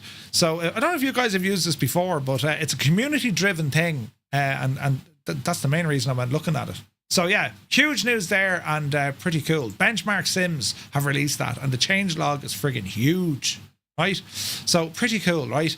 Now, with our last bit of news, friends, we're going to go over to our Firefly Air hub. We've just opened a new hub, and we can see everyone is now flying on it, which is great news. And where is this now? If we look at the stats console, I think they've all been reset. If not, they're going to be very soon. Yes, they have, I think. Yeah, so the stat console has been reset with our newest hub opening, and it's great to see so many flights happening with Firefly Air. This is all for free, by the way. It's our virtual airline. This is using FS Hub. So you can utilize the landing rate monitor for all your flights in Microsoft Flight Sim and X-Plane and all the jazz. And I just wanted to kind of explain a little bit as well of what we're working on in the background. So everything with FS Hub, that's staying as it is. You know, there's updates, there's new hubs, there's new flights, company routes, missions, all that jazz is still there. That's still being worked on. But I wanted to show this one. I've been doing this on the daytime streams over the last week or so. What we're looking to do, we're bringing an additional module, if you like, to the virtual airline, which is Firefly Air, and this is using smart cars, right? It's still very, very early on. We're only testing things at the moment, but what we can do with something like this, with this bit of software, you have another app to download, but this introduces a new economy mode. Because I know a lot of you guys were looking forward to having some sort of consequence to your flights. And what we can see here now, I don't think there's anyone flying on the network at the moment. There's not. Balls, I'll close that page. What we can do with this, right? You can see the number of flights that we have. And we have, there's revenue to be generated for each flight. But there's also costs for these flights as well. I mean, you can view the flight, this one here, Dublin over to Liverpool, right? And we can work out what the pilot pay is going to be, if it's going to be, what the rate of pay is going to be, but also the price of the aircraft. Fuel is important. So the prices of fuel at different airports is important. Plus, there's consequence. I mean, if you damage the plane or do a heavy landing, you can put considerable maintenance costs onto said aircraft. And we can expand and explore, as we do, with different hubs. We can control various airports. That can be anything from the FBO all the way up to running the airport ourselves. So it's early days. It's very much in a let's see how we go. The reason why we're looking at this is for free. There are other options out there, but they usually require some sort of a payment. I did look into the VMS stuff as well. This one is free. We're looking into it to see, well, what can we bring this or what can we bring to our virtual airline. So we're looking forward to it, right? There's a lot of cool stuff with this. We just haven't developed it yet. Kieran in the background has been flat out adding in all different sorts of routes. He's been adding aircraft. There is an area over here I'll show you just at the back end to give you an idea of what we're doing. A number of flights, and just to give you an idea of how we create flights now, right? Just to give you an idea. The airline, the flight number, the call sign, is it passenger, cargo, maybe it's VIP, it's a positioning flight, it's a technical stop. You can see all the different types of stuffs we can do. We can also put in the pilot pay, the load factor, the percentage of how much the load can vary, right? So if you don't get enough tickets for the route, you could be operating at a loss, and that could be dictated by the time of day you wish to do a particular route. There's loads of stuff. Put in all the information in relation to, departure, arrival, the route, if you want it locked in. Alternate airports can be put in there. If there's a schedule, we can put in all sorts of other stuff, and we can lock this type of flight to a specific subframe or a subfleet. Basically, our aircraft. So when we look at our fleet, we have all these different types of aircraft: cargo aircraft, helis, multi-engine prop, and then you get into your heavies here. And your pilot ranking, or your kind of your type rating, that all now comes into consideration as well. So it's a module that we're going to bolt on to our existing Firefly Air. For those of you who might be interested in it, the website is just fireflyair.TwoToneMurphy.com. You can jump on. There's a gadget you can download. It's the Smart Cars client. It's free when you log in through Firefly Air. Smart Cars, that's owned by TFDI Design. They do have their own ideas there. You can go for the pro version. That's like $3 or $4 a month, and you can get additional bells and whistles. It is not required for what we're doing at Firefly Air. So if you're interested in it, as I said, it's early on. We're looking for feedback. Have a play around with it. You can log your flights or whatever. And obviously the type of aircraft are going to be locked based on the number of hours that you have operating in it. But it's not a complete change, right? Don't worry. FS Hub isn't going anywhere. This is to give the folks who wanted more from our virtual airline more things to do. In particular, when it came to an economy mode, building up, type ratings, all that stuff is there. And we're going to have a lot more features coming to it soon. So I just wanted to say that's what we're up. That's what we're up to. Do you have to do an acceptance exam? No. I mean, look, we could go very strict with it later on in life if we want to, but at the moment, just try it out, see what you think. Is it working? Are there any issues? We'll push out updates. For example, when you log in, there's some nice things here. If we log into Smart Cars, you're going to be met with this UI when you download it. And it's going to say, are you flying on your own? That'll work if you have the pro version, or you just click on Firefly Air. There's other communities in there as well. When you click in on Firefly Air, it loads directly into our hub, and any information that we have that we want to share with you, it could be flight of the day, it could be an emergency flight, whatever it is, it'll all come in here. All right. So that's where we put all our stuff. All right. So that's the story there. Now let's have a look here. Flight detected, no suitable bid found. So you kind of have to bid for flights and all this kind of stuff as well. All right. Where's this now? Let's try one of these.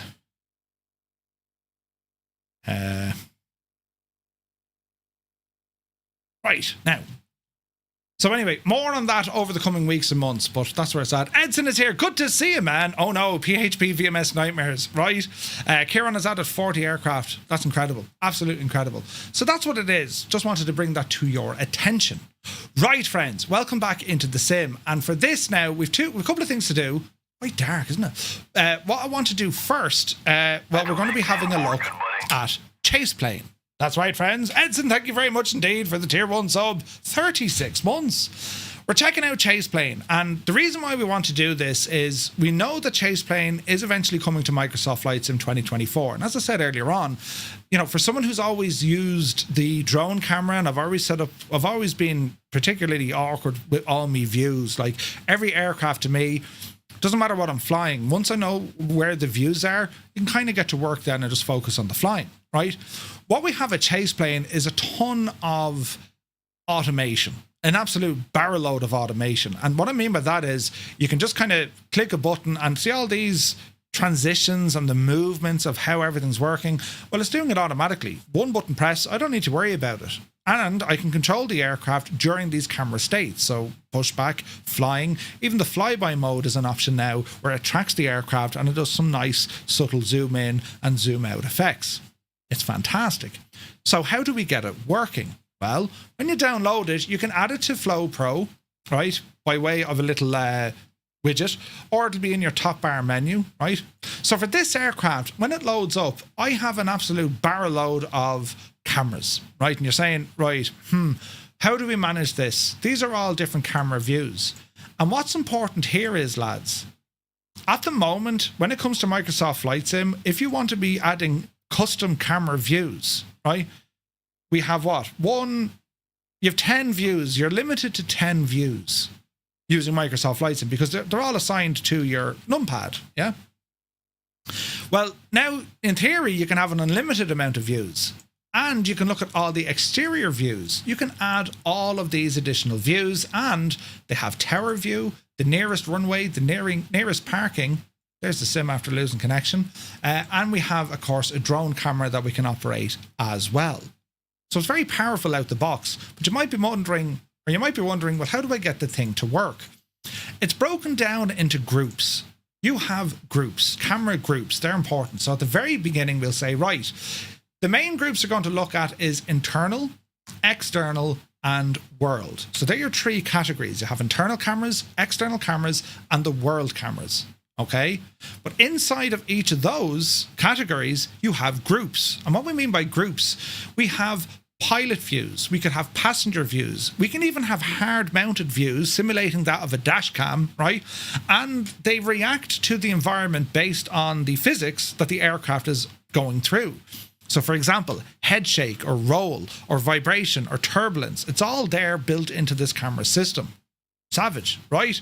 So when you see this, if we go into a co-pilot view or a pilot view, what I want to focus on here is trying to get, it's the transition, if you like, from your current setup where you're using, the default camera keybinds, right? To making all of this work inside of ChasePlane. All right. So we're going to start off. First and foremost, they've made a couple of enhancements over the last few days. You have the option when you load in a default aircraft, ChasePlane will read it and it'll say, hey, I know this plane. I'm going to give you some custom views if you want them. And that's what all of these are, right? Well, if I don't want them there, well, what I can do, I can now press some buttons. And if you look at these buttons, if I press Control, for example, or Shift and Control, you can download new ones. If I do Shift and Alt, I can copy. Or if I do Control and Alt, well, I can delete. Let's start deleting all these. So they're all deleted. Good luck to you now. I want to make my own cameras, all right? So this pilot one here, the first thing we're going to do, click on the little edit button on the top corner. And what we can do, we can change the name, we can adjust it, and just have a look at the controls we can use. Yes, you can still use the buttons you've bound to, transient view and forwards, backwards, and all that jazz. Or if you want the absolute precision of just, it's not exactly 100% square where I want it, well, you can use all these little joysticks, these little thumbsticks, and look how slow the camera will move based on the inputs that you're doing. It means now you can really dial in your views, right? And you have tons of options, tons of them. Roll, zoom, pitch, yaw, you name it, it's in there. So when you've adjusted your view, we click on Save. We click back, and now we can add a shortcut to that view, right? So to add a shortcut, what I mean by this is, to add a shortcut, there's always a key bind that I need to get me back to the pilot in command view. In fact, I use two of them. I use 0 on my numpad, and I also use the trigger button on my joystick. Therefore, no matter what happens, click of a button, I'm back inside the cockpit so I can keep doing what I'm doing, right? So what I've done here, you have your view shortcut, and you have your group view shortcut. So the view shortcut is me number 0, and then the group view shortcut is me trigger. Meaning, if I'm outside the aircraft, right? If I'm outside the aircraft and I'll click my trigger now, boom, back into where I need to be, right? Excellent stuff. Let's make a couple of more views, shall we, right? So we're going to add one down here. Now there's more views. We can find views that were created by the community. I can create a whole view pack and say, right, lads, here's my profile views for this aircraft. And we can share them, right? But we're going to come down here and we're going to create. We can import, we can search the community, or we can create. Yes, Mr. Two-Tone. What happened?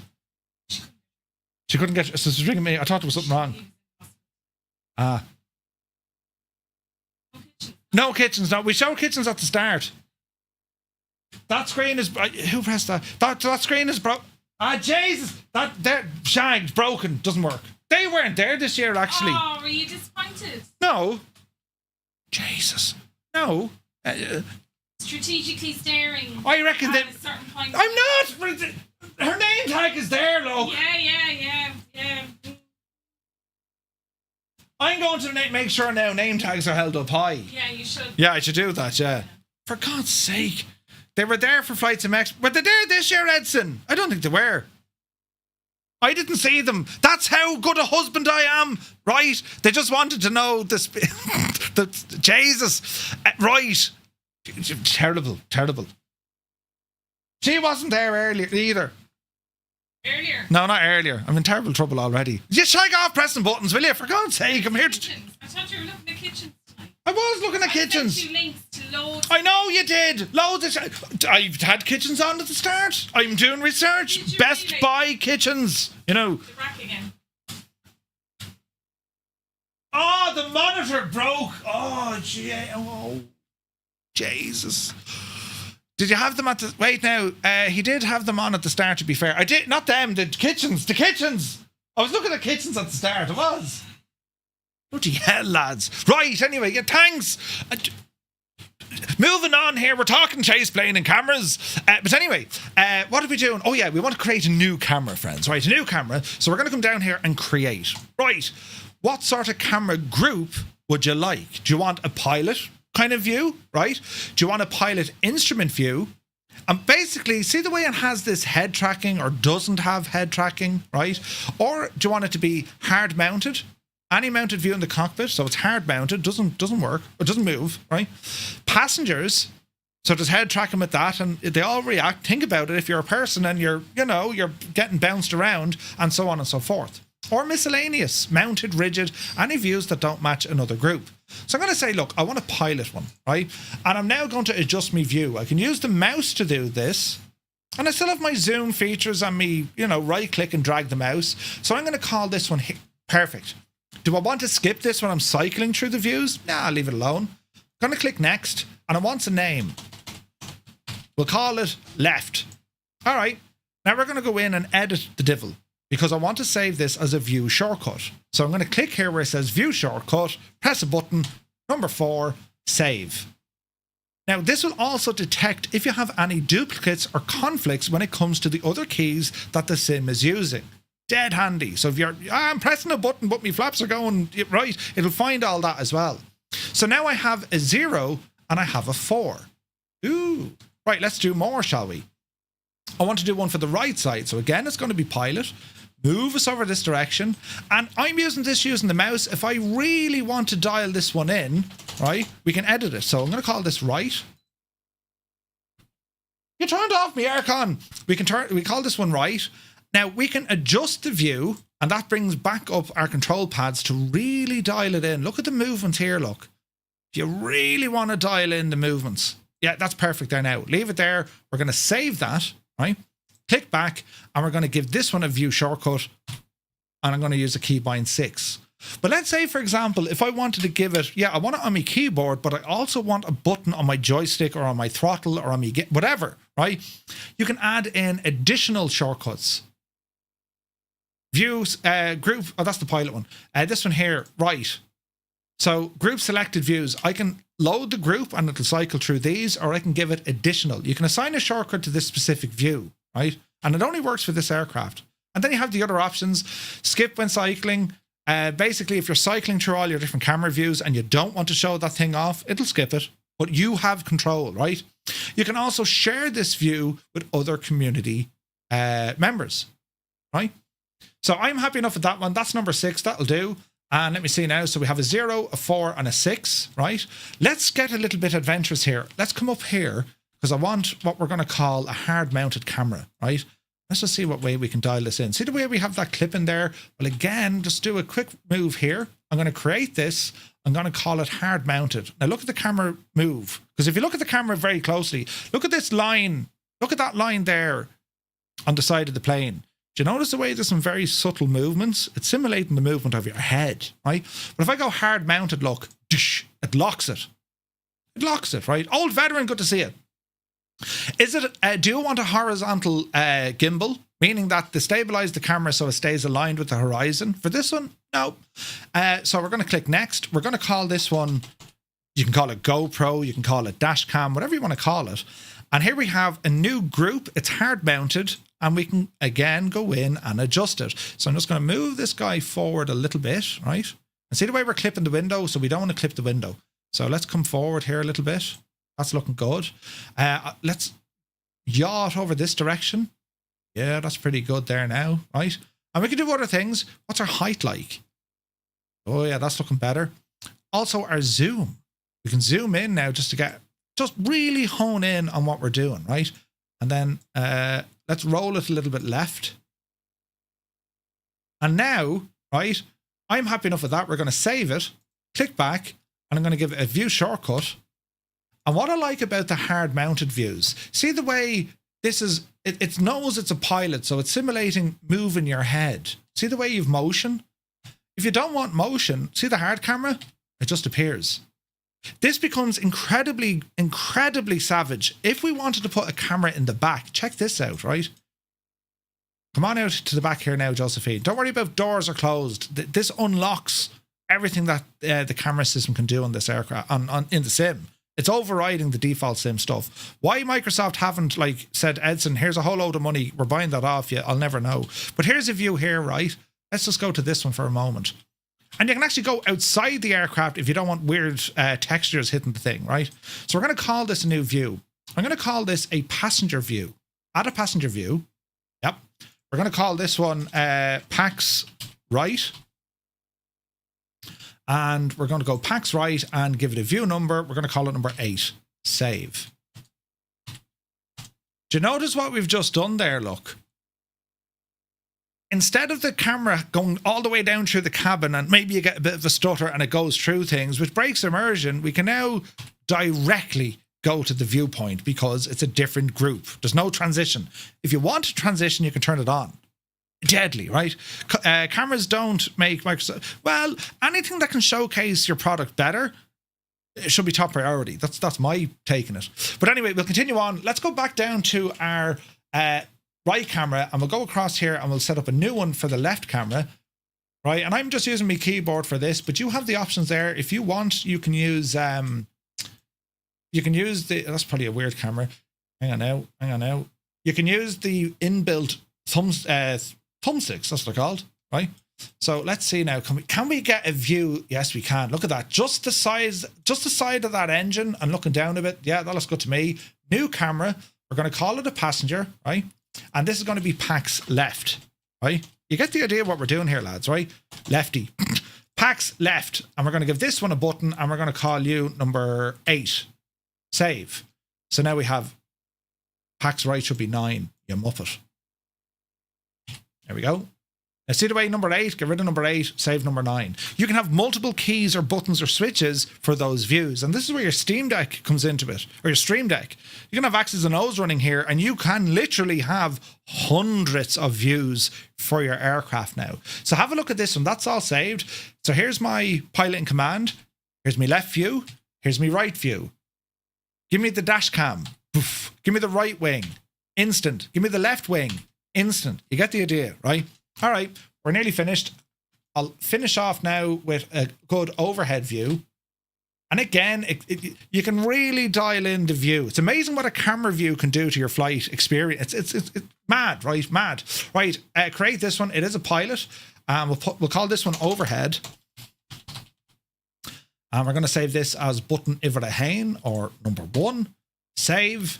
Then we're going to come down here and I want a lower console. That'll do, lovely. New, pilot. Now, I can put these as instrument views as well, but I kind of like a small bit of movement with the camera because it reacts to physics. I kind of want that. You know what I mean? So this one here, we're going to call it lower console. Next. And we're going to call you number 2. Save. And next, I want the EFB. or not the EFB, I beg your pardon. I want the MacDo or the FMS. And these become important because these are the ones you don't particularly want any sort of shaking or rattling or rolling, right? So I'm going to create a new one. Now we can call this a pilot instrument, right? And see the way it has human smooth, or it's all to do with the transitions. Or we can go hard mounted where it just won't budge at all, right? I'm probably going to go for this one. It will transition out, or it's going to be grouped into views. I might go for a pilot instrument here. So we're going to say FMS.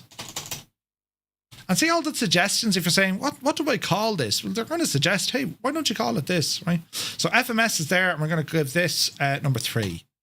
Save. All right. So I have 0, 1, 2, 3, 4, 6, 7 mounted, 8 mounted, and 9 mounted. I can go well beyond these views, right? We can add an absolute deluge of views. So what about this one? We might add a nice passenger view to this area because this is going to give us all the movements when we're in flight. So I'm going to add one in. We're going to call this a passenger view, right? And we're going to call this one the flight deck.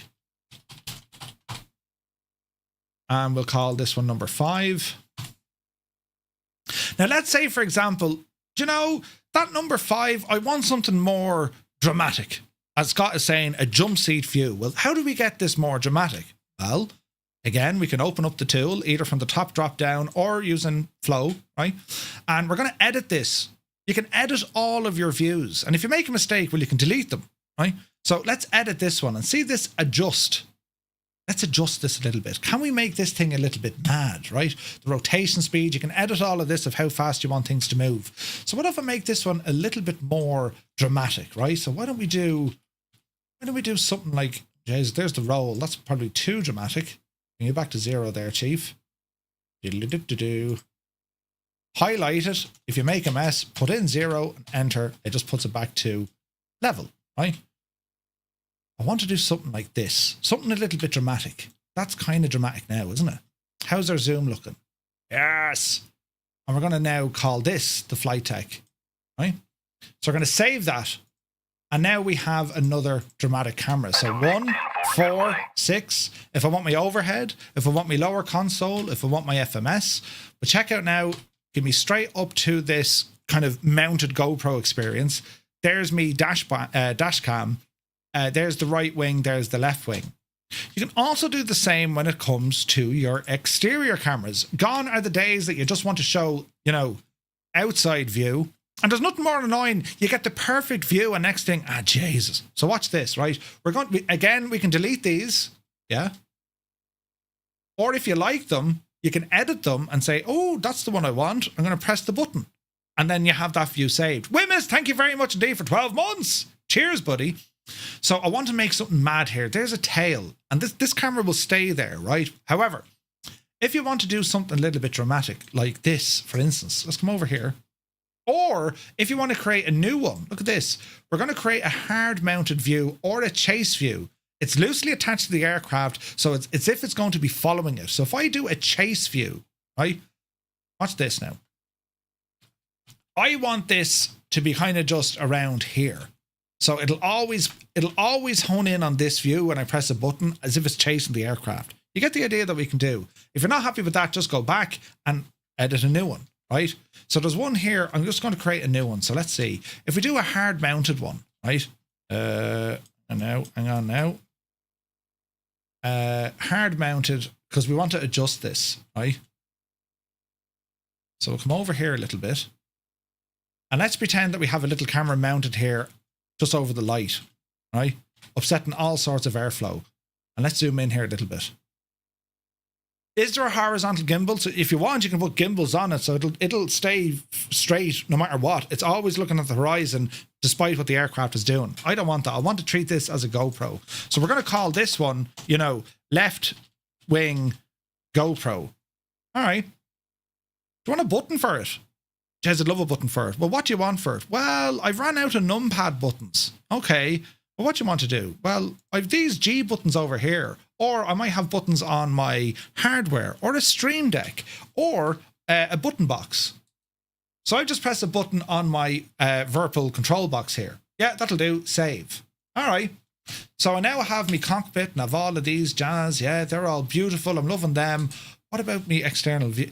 You see what we're saying, right? It is incredible. And that's only part of the story. The rest of what ChasePlane can do, because I was always worried. If you want to go into drone cam, yes, you can configure this to operate just as your drone cam used to. With the only difference is the drone camera is no longer fixed to your airplane, meaning if you go into drone camera when you're flying, the drone is not moving. Your airplane just off goes into the distance, right? So what we can do here, Ilkar, welcome in. Thank you for the follow. What you can do with all the control binds, right? Because out of the box, it's not going to read your Xbox controller as you would. So we'll go into ChasePlane and let's have a look at some of the menu. So let's look at the preferences. And in here, we can say, right, here's my Xbox controller. It knows that's it knows that it's there because it's looking at all your connected peripherals. All right. Your cheat sheet, that'll just show you what's connected. Camera movements. So move laterally. And this is where you put in your Xbox control. So if you want to move laterally, i.e. left and right, click on the button and it'll say, hey, move the gadget you want to control this movement. That's all it's doing. Move up and down, left and right. Roll. If you want to add a roll. So currently I don't have a roll. So what if I say, well, right, hang on. I want to add a roll. But I want this to be hold. I don't know what I'll do here, lads. I'll say, well, I'll tell you what. If I hold select and my right axis, confirm that, right? Roll the camera. Oh wait, balls. That should have been left. Roll the camera right. Confirm. Now we need to roll the camera left. So we're going to say that way for left and this way for right. Confirm. So if I now press, see this? And I'm doing that now using my Xbox controller by, I'm pressing, select. As I'm pressing and holding select, and then I'm moving the thumbstick in a different direction.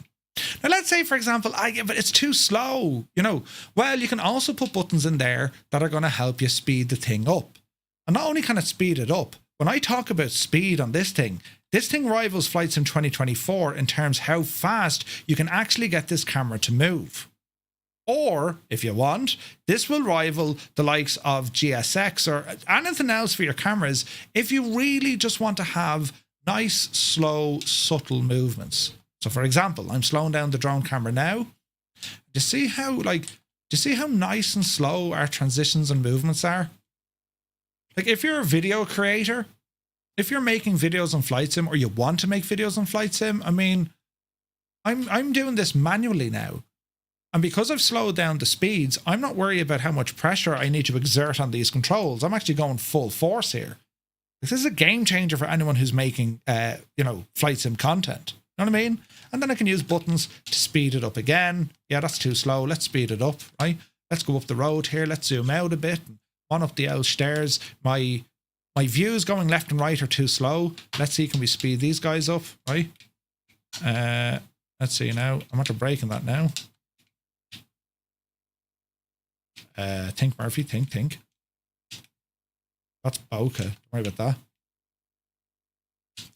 We have found an issue. Let's see, can we fix this? Camera movements. Let's get rid of roll. We're going to delete. And we're going to go back.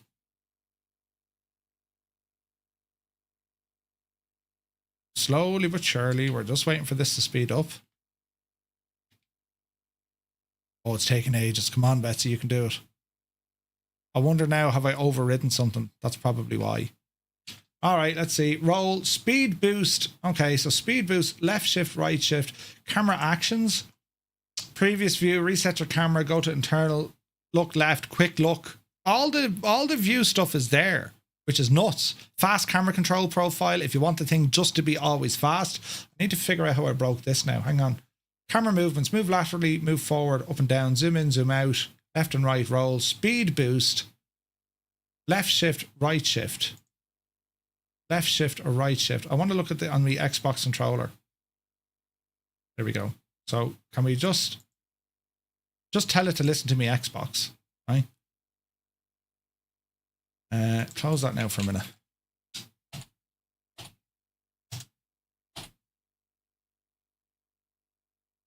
There we go. So see the way I can speed up the rotation? Right? Nuts. But not only that, you're probably looking at the screen going, Murph, it's out of focus. Yep. You have full bokeh control of blurring out. You know, do you ever see the bokeh stuff? Hang on. We'll speed up this transition once again. Move you across. And this is what I mean by the bokeh, right? So see this.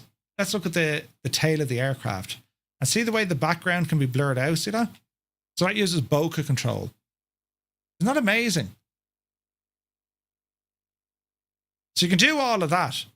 Now, let's say, for example, you don't want to bother with the likes of drones or any of this sort of jazz. Well, lads, click of a button, you enter what's called cinematic mode. And this just shows you different cinematic buttons. And depending on where you have that button, you can say, give me a new view. Boom. Now, give me another new view. Boom. You can be changing these all of the time, and each view is always going to be slightly different. The transition speeds, the angle, where it's looking at, all of this is because it just does it. It's automated, right? And even have then the flyby cameras. There's a flyby zone. If we wanted to, we can zoom in. You can actually put a fancy Edson is do you know the binocular thing? I can't remember if I turned those off. There's a label or something we can press. I'm trying to remember what the button was. So, do you know the setting? If you want to show on the screen all the speeds, does that make sense? They're like the labels, right? Create, parking, miscellaneous, runways, towers, right? Like there's the amount of stuff you can do. Did I show off the smart views yet? It's mighty handy. No, I haven't. Haven't even touched on smart views. You have to leave something there for folks to say, do you know what? This is worth it. The point I'm making is this will transfer or transform how you sim, because all the controls you're able to use now, well, they're just incredible. They really, really are. Keep them out of trouble. We ought to make TwoToneMurphy, right? We don't have an interface for showing all the speed. No, there is. There's a button, Edson, right? So, you know the way I'm changing the speed? Hang on. I'll find it, look. This is going to teach Edson something as well. Brilliant. Where did I find this now? Hang on there now. And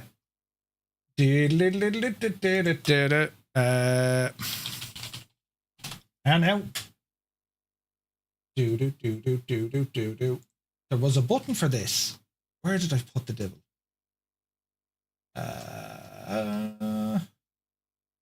Where is... Nick told me how to do it. He figured it out.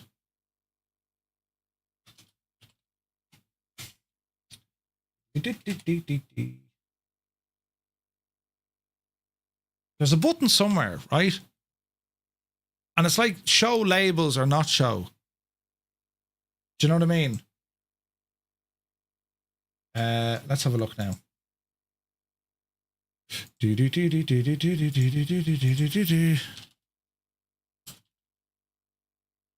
Thanks, Gibbo. Got that, buddy.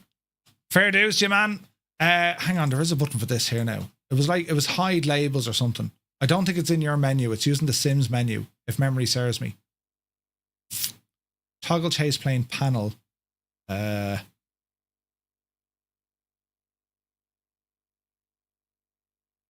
Click to go to a smart view. Yeah, we know the smart view stuff. Where was this now? Was it minimize tips? No, not tips. We'll find it, friends. There's a button in here. Anyway, I'll find it later, lads. But basically, if you load into ChasePlane and you see yourself moving around and you're adjusting the speed of the transitions, it comes up in a little blue box, right? And it'll tell you the positioning and the speed and whatever else. You can actually make those, you can disappear those on the gadget, right? It could be a Microsoft Flight Sim thing. It could be just a label that's there, but I need to find out. It was Edson. It was on Discord. We did it. Where is it now? Post from Nick. Hang on, we'll find it. Old, relevant. Where was it now?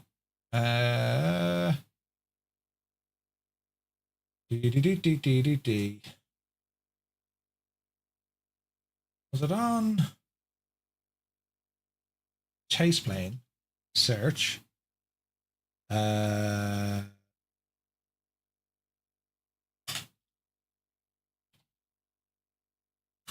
Which community do we have? Where's this now? Relevant. I'll find out from Nick. That's the easiest way to do it, right? Tooltips. No, is it tooltips? I can't remember. But anyway, not important. Anyway, if they come up, there is a way that you can turn them off. So I'll figure out what the command is. I'll do it off stream and I'll post it on Discord. All right. But anyway, that's the idea, lads. ChasePlane, right? And there's far more than that. But the point I'm making is when it comes to having, when it comes to having the option to change views or multiple views, right? Where's that? Where did I put that button? There.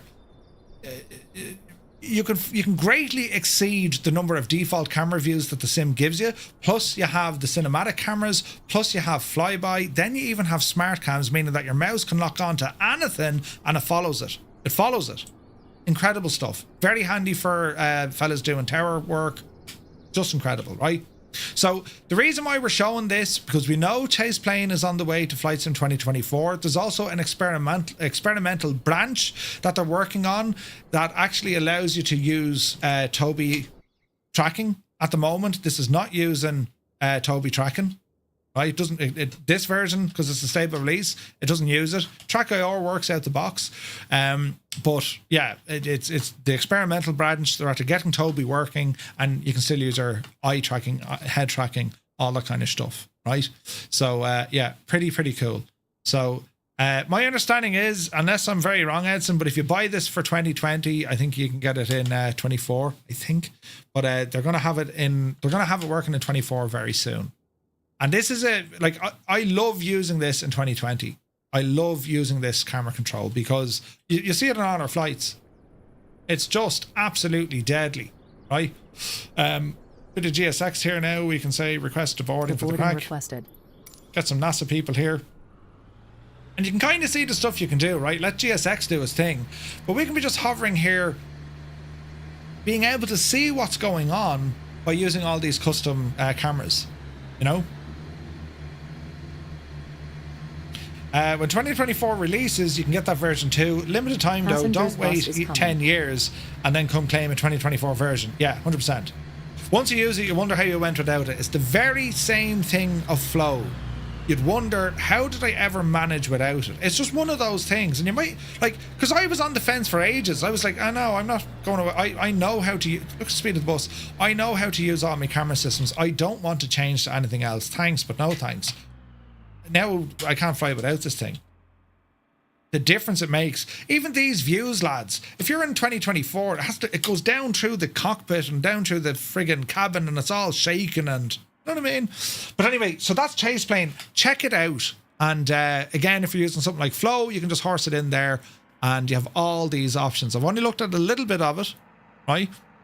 But there's a lot more to come. A lot more to come. Plus, you have all the community ones. If you wanted to search for the Aerosoft CRJ 550, these are all the views, or you can get a group, right? You can share your own. I love that part, right? All the different camera groups. You can edit these. Passengers deboarding starting. So this hard-mounted group, you can edit what that group can do. Is there head tracking? Will it transition to and from? Is there camera physics? Yes or no, right?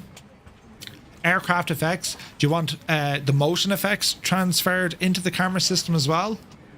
Savage, right? Absolutely savage. So again, I'm just sitting here saying, oh look, there's people being unloaded from the airplane. So look at the view we have with the NASA bus. Right? If you hover over the camera and you can preview what someone shared. There you go. Community.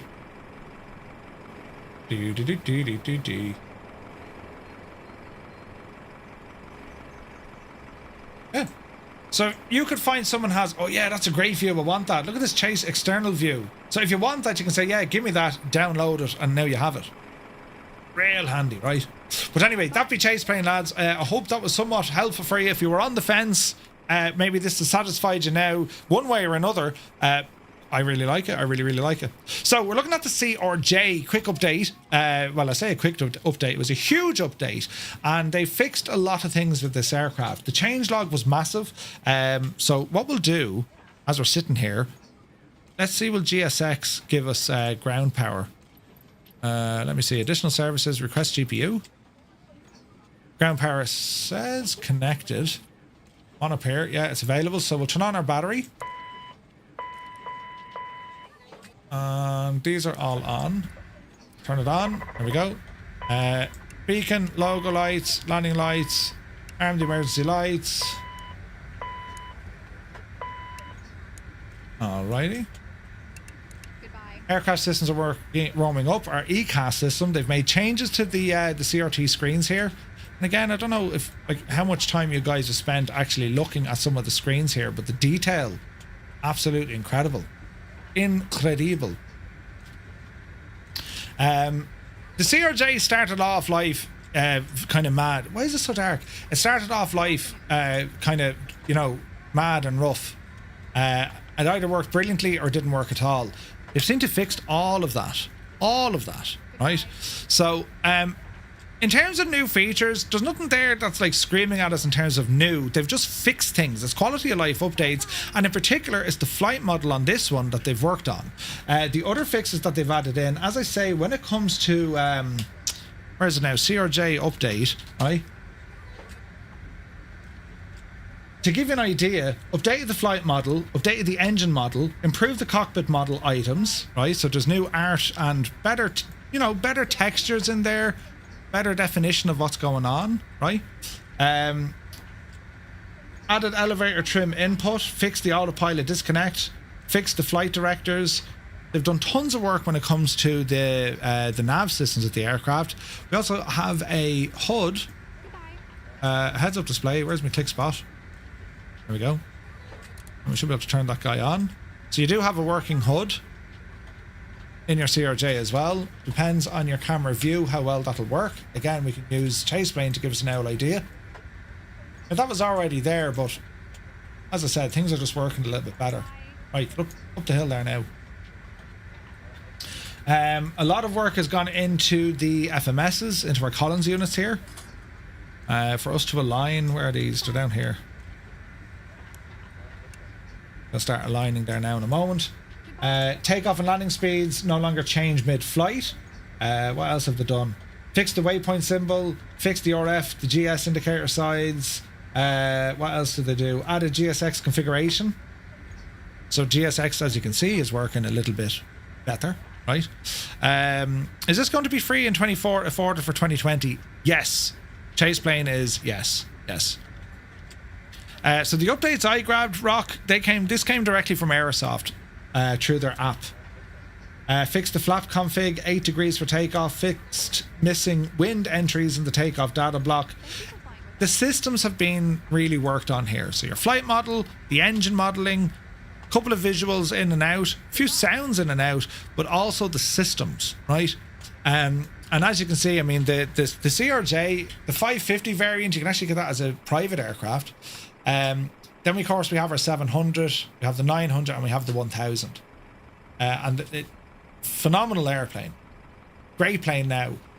For those of you who really do enjoy flying it, I highly recommend you pick up the Boris Audio Works sound pack for this thing as well. It is incredible. Incredible. So if we come up here and we say, right, APU, can we put a bit of life into it? Let me see here now. Overflow, no. Where's my APU? Put some power into it. And then we'll try our start-stop. And if we have a listen outside, the sounds, lads. See the APU flap opening?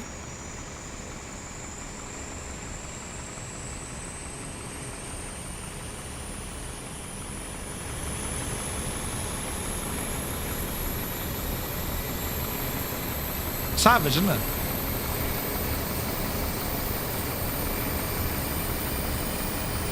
Travel, good stuff, man.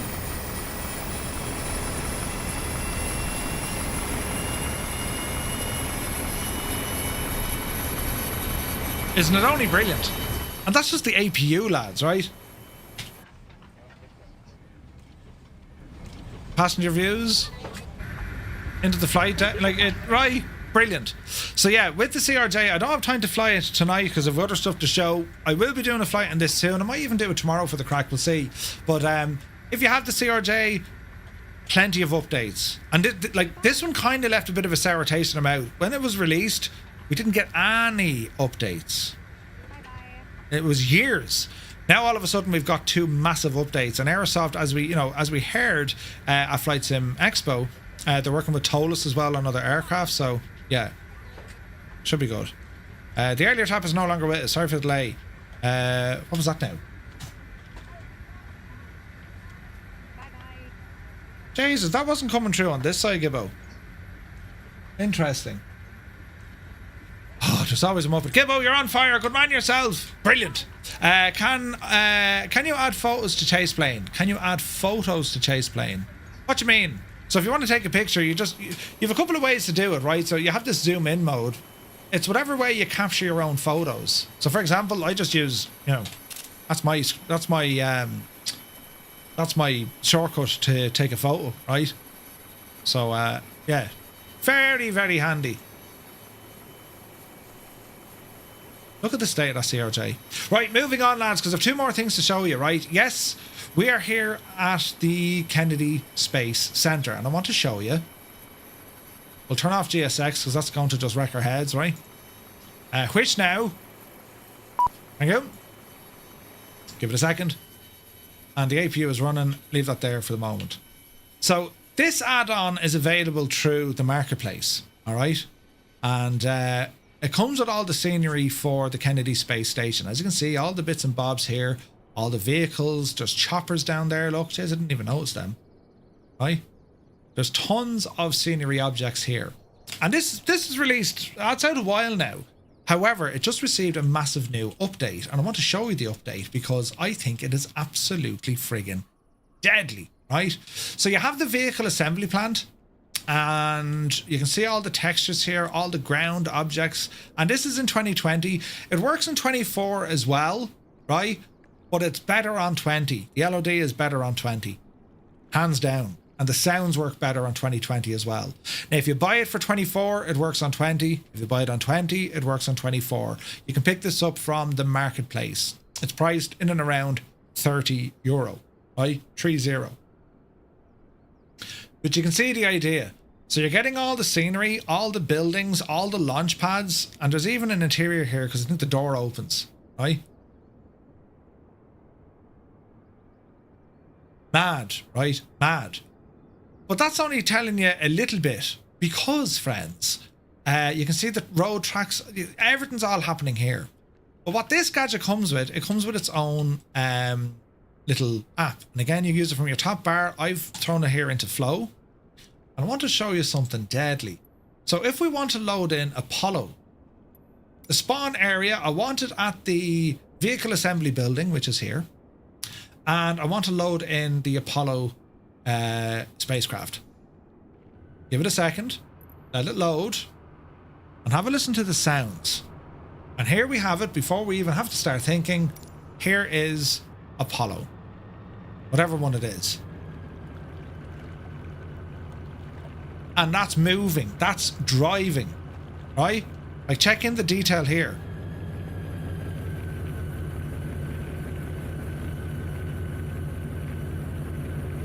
What? Isn't that deadly?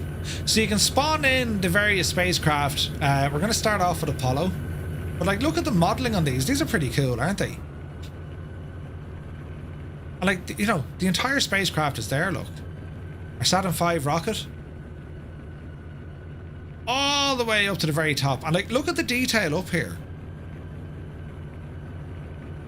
As it's moving, right? I mean, that's impressive, lads, isn't it? Can you go to space? Unfortunately not. Now, I don't actually know how far that unit drives.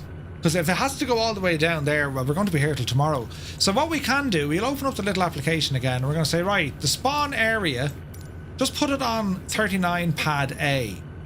Boom. And then we're going to go down to the pad, right? Takes about 4 hours, really. We're going to go down to the pad here, right? Here we go.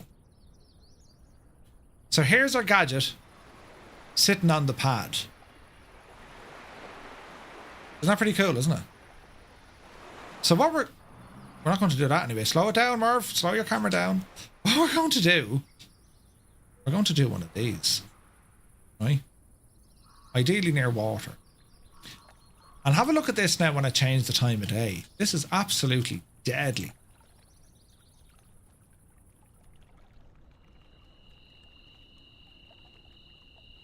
Isn't that deadly? Yeah, 100%. Put camp out there. We're here watching a space launch. Now, have a look at this. We're going to turn up the sounds here, right? What I'm going to do, I'm going to start a launch. Because we have the option here. T-minus 20. Start launch. The clock is running. Now look at the objects. Everything's moving.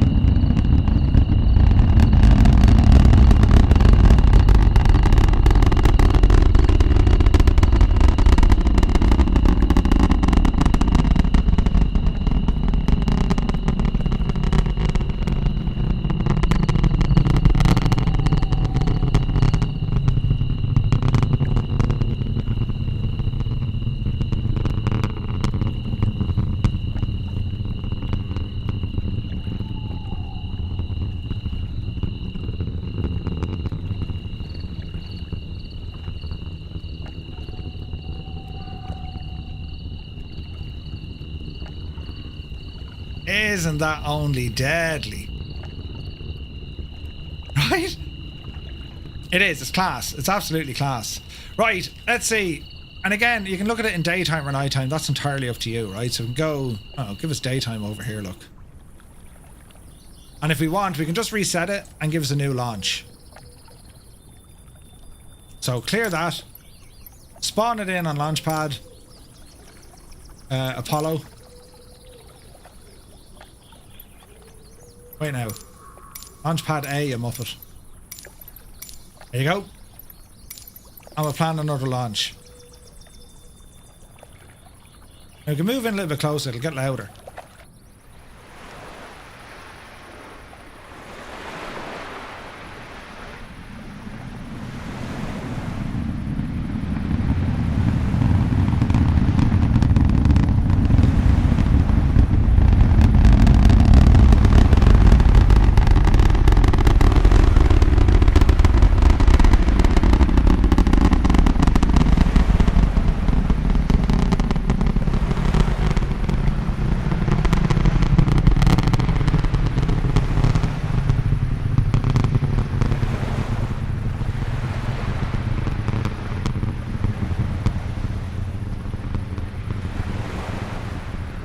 Isn't it very good, isn't it?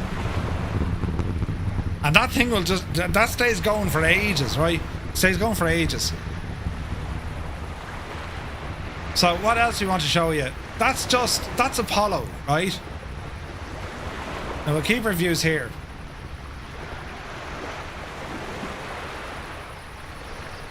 Around here, right? So that's Apollo. Let's say, for example, we don't want Apollo. Can we go with something else? Yes, we can. Clear that. So let's say we wanted the space shuttle. And again, the space shuttle will appear. It'll go onto the vehicle. It'll do all the stuff, right? So there's the space shuttle. And let's get creative with this one.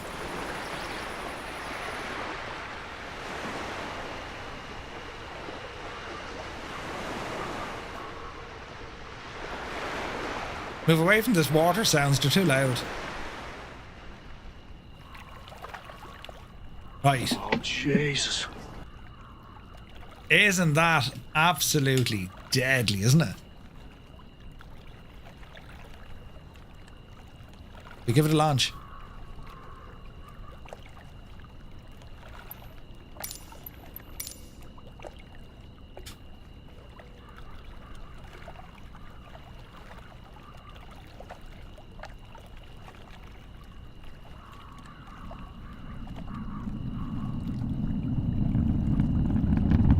Can't see a thing through the smoke. There she be. Jesus, look at that. Jesus. Yeah, baby. See her rotating and everything, look.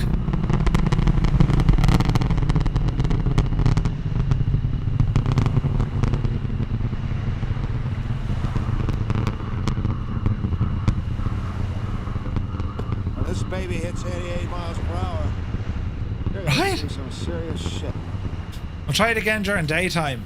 Now, the question is though, right? Something like this. What's the use case? I mean, yeah, you're gonna... It's cool to do, right? You're gonna be like, yeah, that's awesome. But like... How many times are you actually going to use this? But it does look very, very good. No, launch... Jesus, Murphy. Get in there now.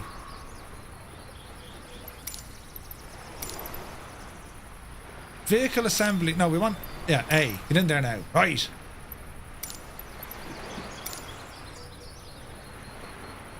Daytime launch, right? There's a weirdness with the LOD.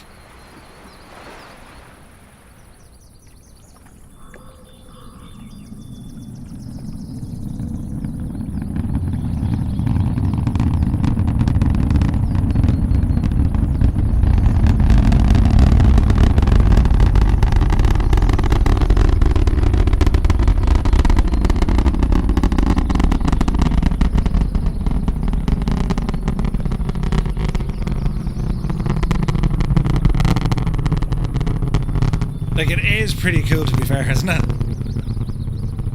Yeah, pretty much. Like, it's cinematics. You know what I mean?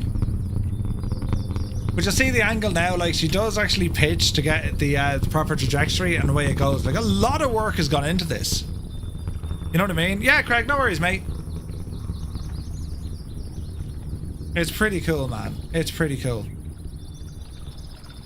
So, it is, right? Hello there. Where's this now? Mr. Ryder Official, good to see you. So we'll clear that one. Right, let's give us Artemis. Where's this now? Launchpad B. The next one over. Right, come on down here. I'll go down to B. Right. So here's Artemis. This is the one... What do they reckon? 2026 or 2027?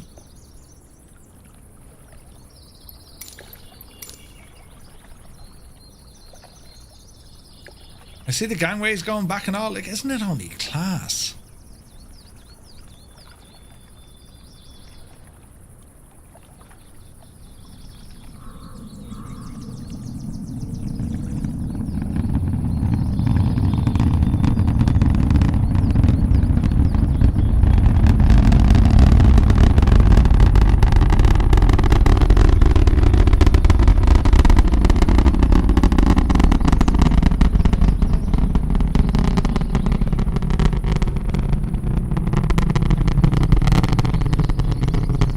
You can see it for miles, it's hard to miss.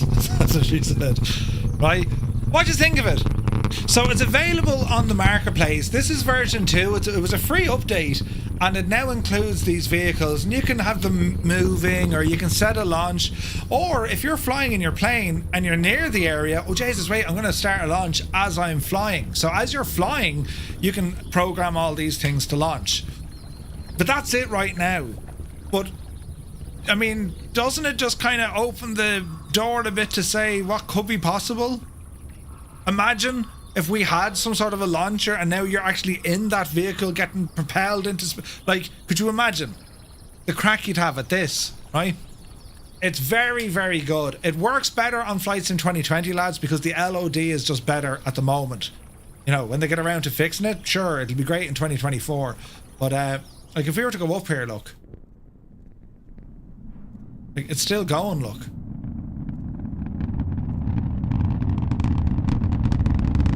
Now, there's no separation or any of that kind of stuff. You know what I mean?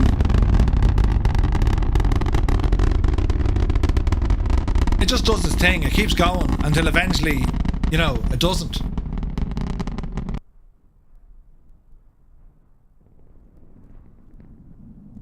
But you can see the roll of it now. Like, this is 2020. We shouldn't be this far above the air cloak.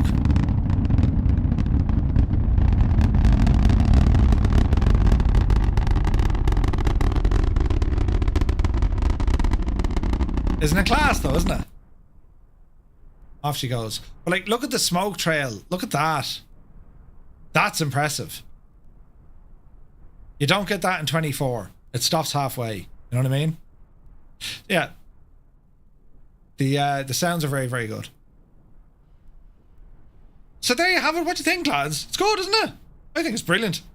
It's pardon me, it's €30, but like, do you know, what sort of kind of replayability, if you like, you're gonna have?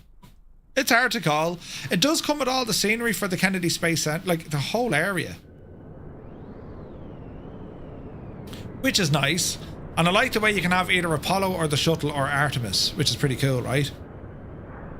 But it includes all the scenery, so you can now start planning flights in. And again, it'd be a great way if this could be somehow automated. You know what I mean? You know when you see a NOTAM and like there's a rocket launch? You know what I mean? Wouldn't that be great if now, yeah, it'll auto launch based on real world launch? That could be friggin' nuts. But I thought it was I thought it was a great idea. The developer has done some savage work on this. So that's why I wanted to show it off, right? So well done, brilliant, and we continue. Our last little bit here now, lads. It's 10:30. We have a half an hour to learn this. We're now going to be checking out the what do we call it? The A6M5 Zero. Right? Mitsubishi Zero. We're going to have a look at this. So I need to stop one sim and start the next. So we're going to play rough, and we'll just kind of kill the sim. All right? Flight Sim 2020 has a terrible bug where it just doesn't want to play nice.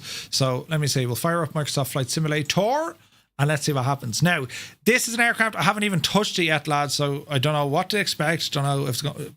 Don't know. It's hard to call. Right? It's going to be hard to call.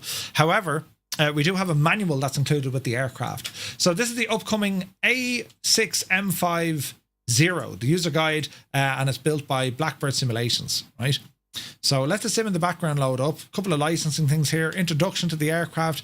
This is 35 pages of information, which is nice, right? So presenting the BlackBird Simulations A6M5 Zero. The recreation is based on the Model 52 Zero. We spent countless hours of research to try and mimic the most authentic known characteristics of the aircraft, as well as to capture the feel of the aircraft as described by historical records. My understanding is there are no flying Zeros in the world. There's aircraft that look like Zeros, but any of the originals, they're no longer there, lads, right? They just don't exist. Let that load up. Anyway, control and operation of the Zero's engine and systems are designed to be fulfilling and as authentic as possible, given that the various systems must often be interpreted from vague and incomplete historical sources. No, my understanding is there isn't. I did a bit more reading up into it. It's coming out tomorrow. This is due to release tomorrow. We can't escape the fact that our aircraft exists in a simulator grounded in the modern day. The features of Microsoft Flight Sim 24 have been leveraged to create an immersive experience, but this means that our flights are taking place in a modern environment. Your avatar is the pilot sitting in the aircraft, and ground crew that exist is that of what the simulator applies. At the same time, we still want to present an aircraft that could feasibly exist in the era in which it was produced. This means that rather than to hard mount modern radios in the cockpit, we've opted to include a fictional handheld transceiver for communicating with ATC. Ooh. In addition, to help preserve historical nature of the aircraft, we've included operational armaments, and you can charge and fire the weapons. Holy crap, that was loud. You can arm the weapons with the weight of ammunition being accounted for with every round fired. All right. The weapon firing function is not allowed in compliance with rules set out in Microsoft Marketplace. The capability is only available in the version of the product sold through the website. So yes, they can show weapons, but they can't have them in use, if that makes sense, right? Right. Let's see, do we have the machine in here that we can show you? So, what are you? That's a helicopter, by the way. I don't know enough about it to fly, but that's going to be a freeware helicopter, a Kamov KA-26. It's on the way. What are we looking for here now? An A... Is it A6? There she be. Look at the size of it. All right, configuration options. Let's have a look. Airplane haven't launched one. Jesus, all of these look. Airplane Heaven launched one of these, but with mixed reviews. Right? So let's see what our options are. We'll go with that one. And let's see what happens. And we'll put ourselves, I don't know, it has to be Japan, I suppose.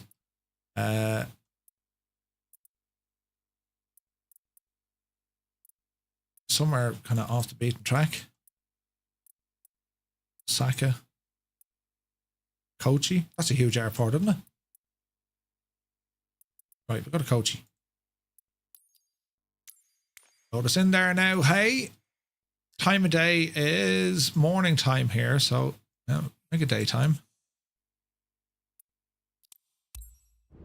Right, let's see what this does as we load it in. Like for a lot of movies and stuff, they tend to use Harvards or Texans and kind of add a couple of little designs to them to make them look like they're Mitsubishi Zeros. But Planes of Fame has an original A6M5 Zero that flies. It says Devil Fly. Are you sure though? Everywhere I've read, it said there are no Mitsubishi Zeros left flying. That was what I've read. So if the Airplane Heaven one isn't worth a buy at all. Jay Winokur, really? Oh dear. Right. I need to reset me controls for this one. This is going to be hilarious. And let's see what this plane is all about. I haven't touched this before. Haven't done anything. Right? So you'll have to just bear with me, lads, as I try and get everything loaded in, right?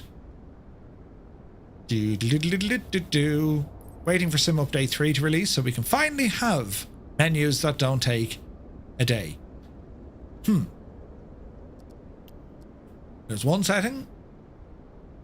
Don't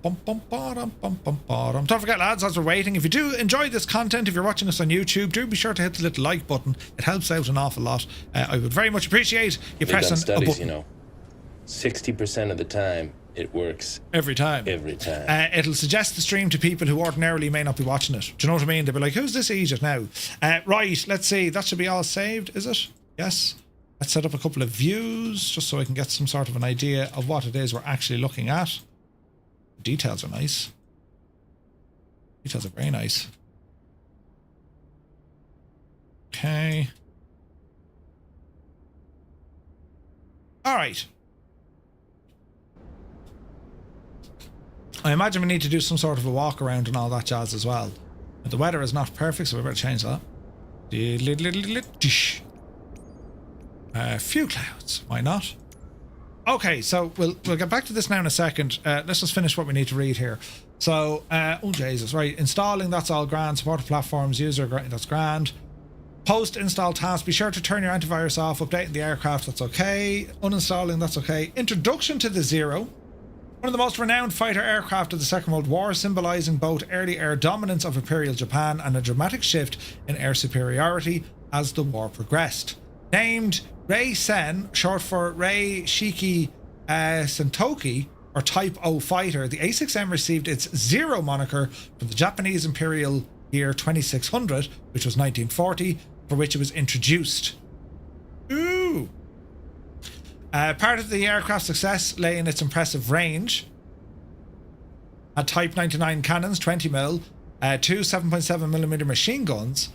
The supremacy would not last. The Allies studied captured models and developed tactics to exploit its weaknesses, such as using the boom and zoom attacks to avoid turning dogfights in its dominance began to erode. Sidebar, what's in a name? A common practice leading up to and during the war was the use of the Japanese imperial calendar. Other than Zero, well-known examples of the identification methodology can be found naming of the Type 92. Okay. Development of the Zero. Sidebar, reality versus weight saving. Jeez, there's a lot of information here. Aircraft systems, control surfaces, the landing gear, fuel system, electrical system, hydraulics, engine controls, key bindings, fire the guns, switch guns. Okay, so toggle water rudder is fire guns based on the LMB. Toggle variometer switch, increase mixture. All right, okay. Right. This is where it's going to get interesting. Naturally, it's going to be in Japanese, right?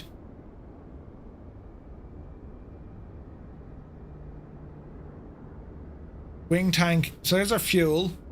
Tail wheel lock. Charging handle. Right, that needs to go over there. We're going to be needing these pages. Right, let's look at the machine first, right? Looks like there are 5 flying zeros, but only one with the original engine. Ah, 5, really? Jesus. Right, let's have a look at this machine here, shall we? Straight away, it's big. It's a lot. The Zero is a lot bigger than what I thought, right? So let's get in and have a look at some of the detailing here, right? So beautiful, a huge engine on the thing.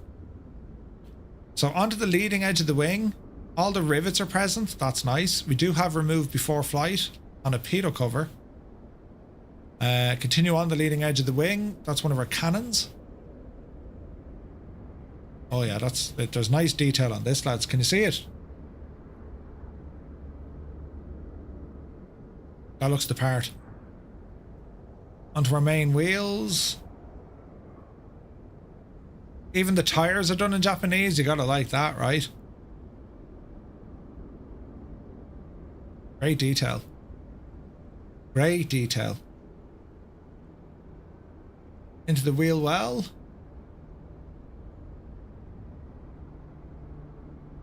There's a lot of detail in this. The texturing is lovely. It's really weathered looking.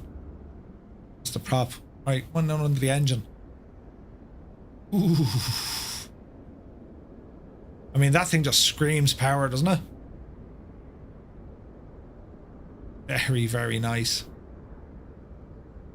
Yeah, the modelling here is very, very good. Look at all the rivets, look. Holy crap. Jesus. Oh, Jesus. Look at the detail underneath, look.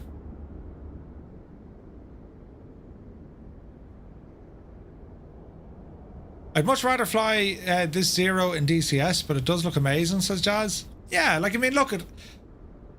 You know, I mean, if you want the combat element, of course DCS is always going to win. But if you want to just explore these aircraft in the world that Microsoft creates, it's great to see, isn't it? Look at the detail, the texturing, look. Even on the canopy.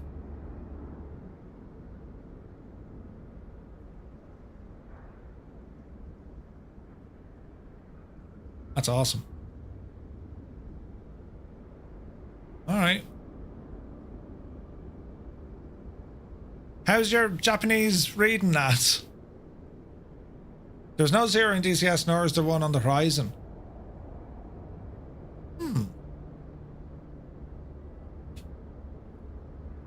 What do we think of the modelling? It's pretty, isn't it? Very nice. There's nothing jumping out at me to say, oh, that's wrong, or this is weird looking. I mean, look how smooth that is, look. Yeah. Very, very impressive. Now, I imagine we need to jump out here and remove all our before flight. What do you reckon, lads? Into the cockpit, right? Let's have a look at what's in here. So, machine guns. Now, I don't know, is that a fire or a loader? That's a loader. Oh, Jesus. Say that again. Right? What do we have here? So we have options. Display English labels. Nice. Hide handheld radio. Hide exhaust heat blur. Turn off cockpit shake. Enforce servicing realism. Engine realism. Jesus. Starter switch. Fast crank auto clutch. Auto start. Nice. Current status. Wheel chocks. Ah, nice. In place. Toggle. Engine health. Good health. Load. Fuselage fuel. Ammunition. Right. Now there is a pitot flag out there. I want to grab that. So let's have a look. How does one... Ah, look at the light even. Ah, that's mad. Look at that. There's a little radio. Turn that on. So that's comms. All right. Now, if I was a canopy...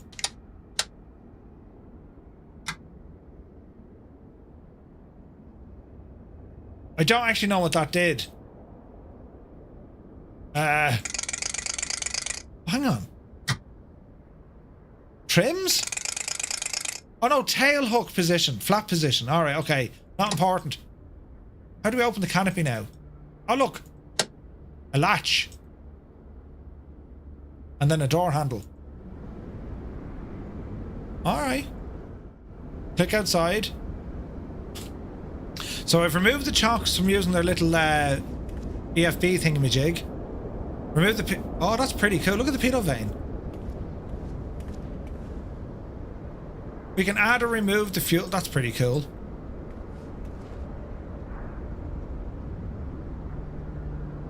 The cranking of the prop to kind of, yeah, right?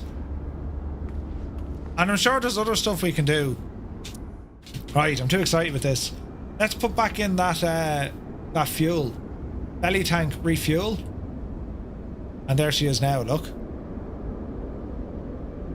Alright. So, let's see what we have.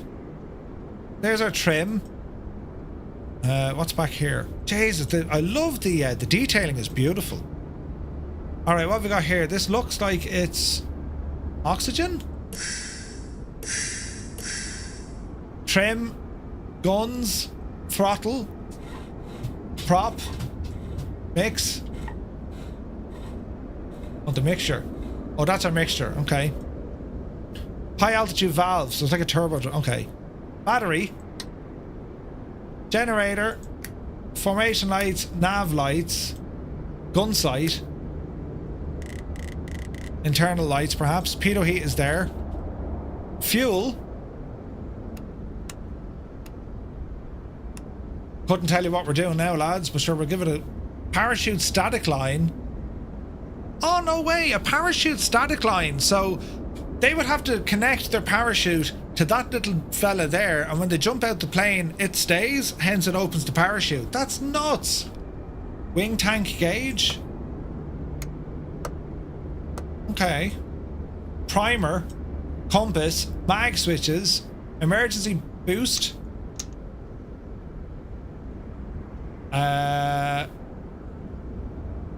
How do we... Oh, Jesus. Oh, nice. You can move that. Sweet. Okay, so what have we got here now? So there are mags.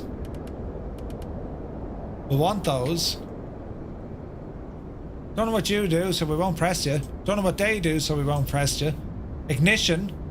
Oil shutter control. Is this like the Wilga?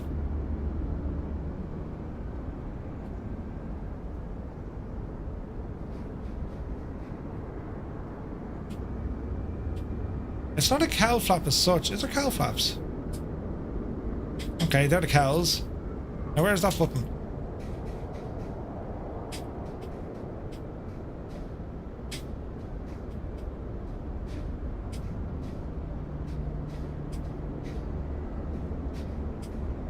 I don't see the switch moving, but I know I can control the cowl flaps from my joystick, right? Right. What else do we have? What's all this now? Gun sight. Ah, nice. That's the best sound in the world, isn't it? Manifold pressure, oil temperature, cylinder head temperature, tachometer, fuel oil, rate of climb, airspeed, exhaust gas temperature.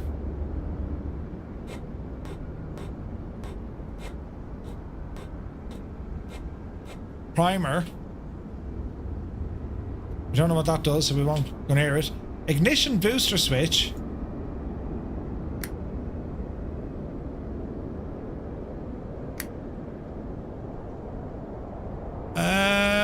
Right, hang on. Mixture. It looks to be reversed. The throttle is blue. That's interesting. Jettison fuel. Right, don't press that one anyway.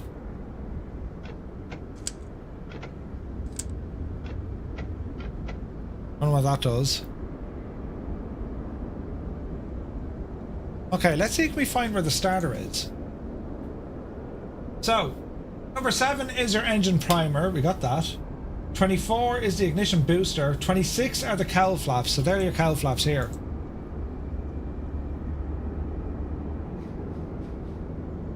Yeah. Okay.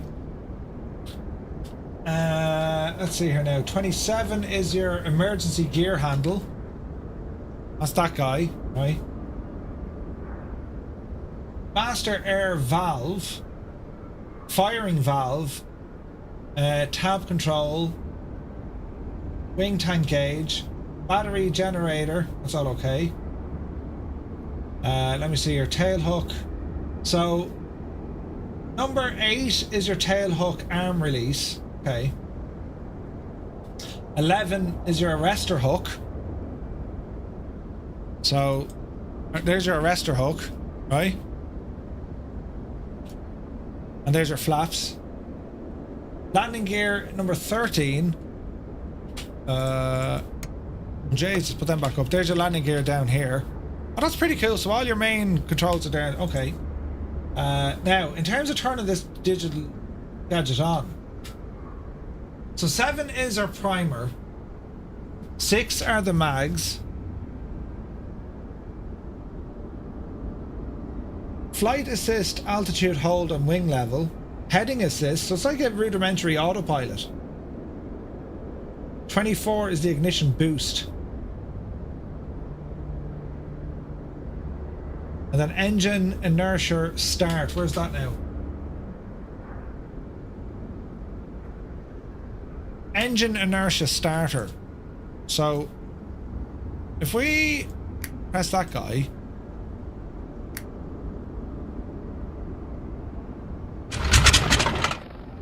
nearly.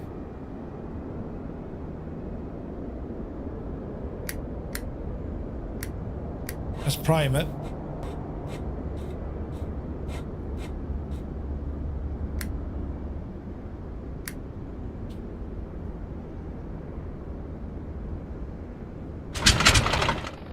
No, didn't like that.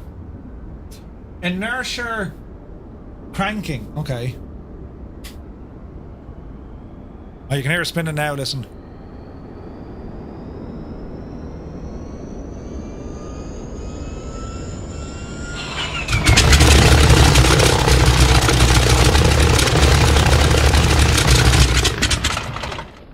Did you just hear the state of that though? Jesus!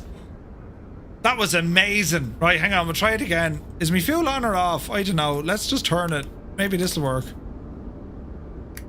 Did you just hear that sound though? Ah, Jesus. Press this fella here for a minute. Jesus.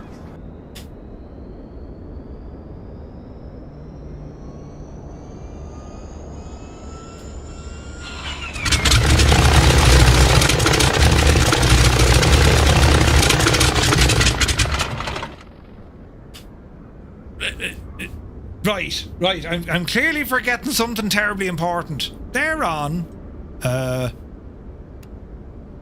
Let's try them that way. This is great crack, isn't it?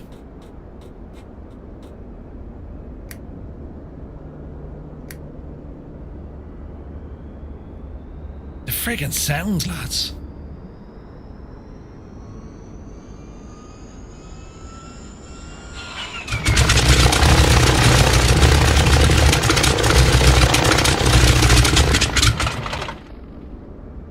Right, what am I forgetting? That's good, that's good. I don't think these are the way they should be. That looks better now. Yeah, there's no fuel pump from what I can... Don't know what that red switch does, but let's press it for the crack. Right, Betsy.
chocks in.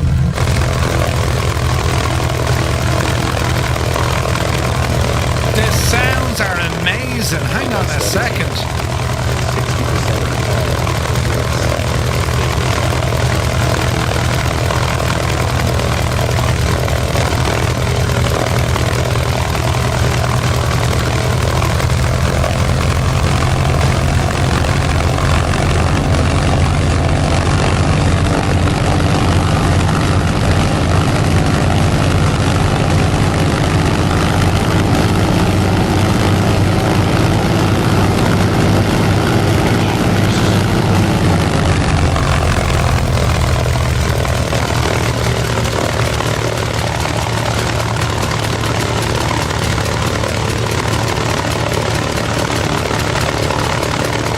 That's some sound, isn't it?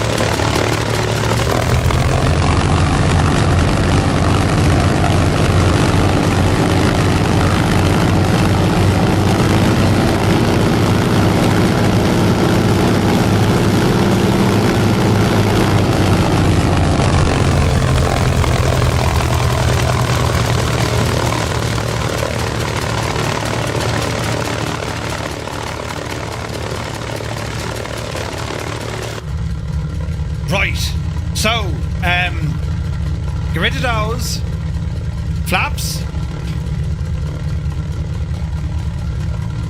Can't see them. There they go. Now, in terms of trimming all the jazz, couldn't tell you, lads, but let's just see what happens, right?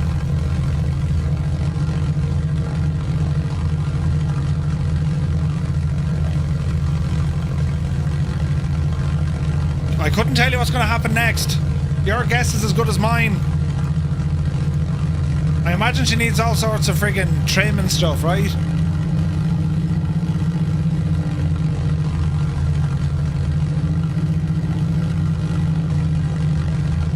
Jeez, the sounds are bang on. Oh, look at her gun sight. Wow, look at the gun sight. Ah, that's fantastic. Oh, Jesus. That's fantastic, look. Look at the gun sight. Wait now. Stop the plane there now. Stop. Jesus, will you stop?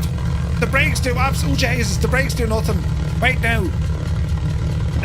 Jesus. If guns. Fire.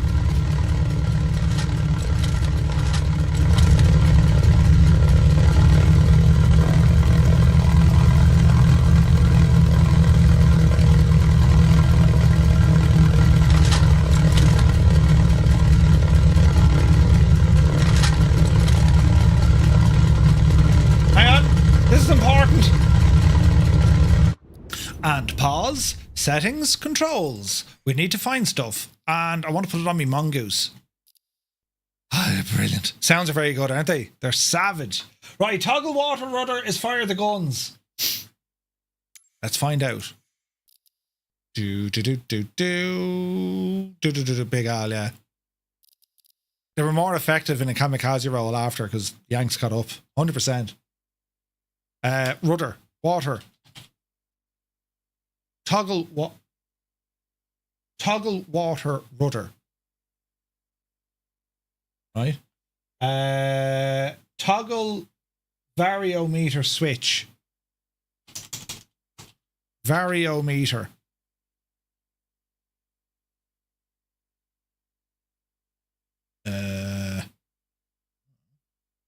This. Okay. And then increase. All right. Okay.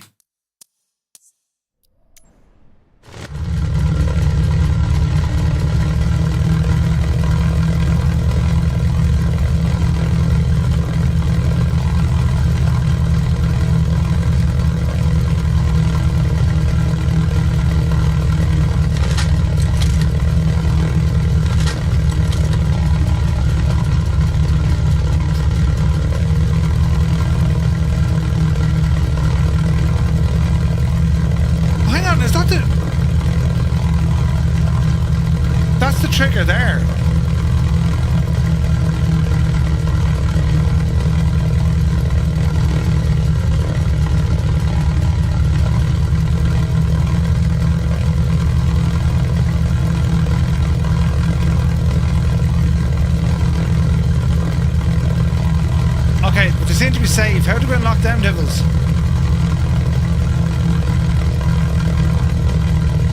Maybe we have to be flying. Hi, hang on. So listen, these things flew anywhere. Power! Oh, Jesus. Oh, Jesus. Oh, no! Oh, Jesus. Right.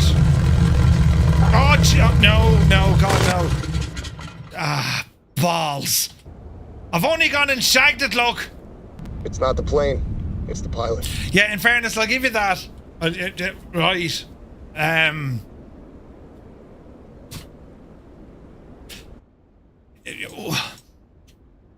Can I get a refund? Yes! Start! Yes! Now, put the mother of all trim into it. Come on, Betsy, you can do it.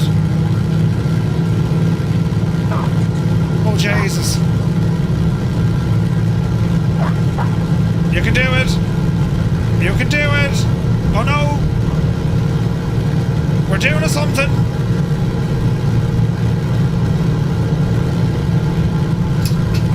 Gear up. Flaps up.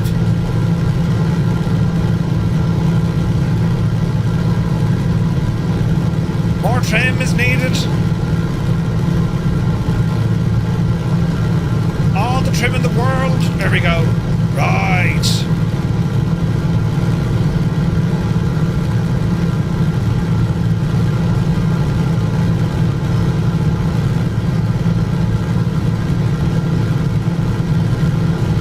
How do you...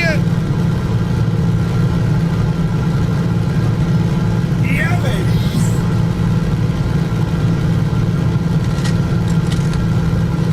How do we fire the weapons?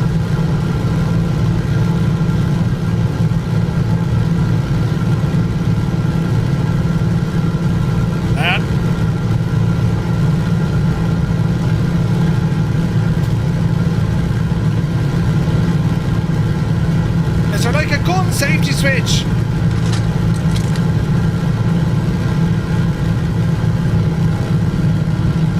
Easy now. Oh man, it handles really well.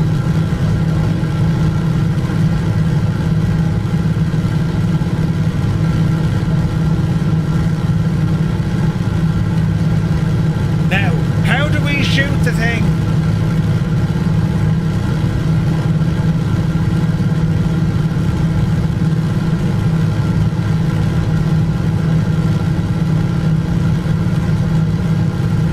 Diving. Maximum indicated airspeed for diving. Right, the gun's handle safety, left-hand wall cockpit must be moved to fire. Check. Guns must be charged before operation via the handles on the guns. All air valves must be open.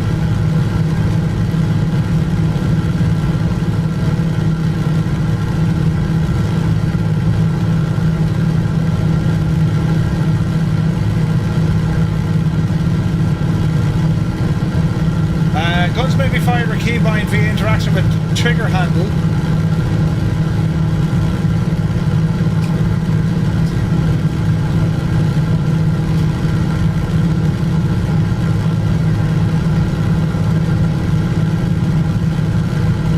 Where's this now? All air valves must be open, which they are. Guns may be fired with keybind or via interaction.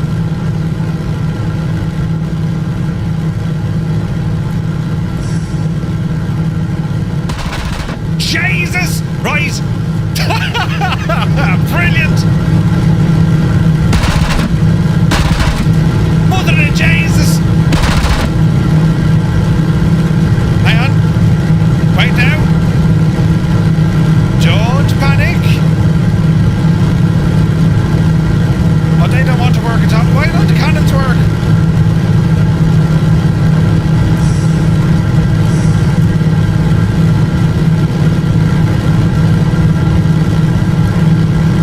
We're not having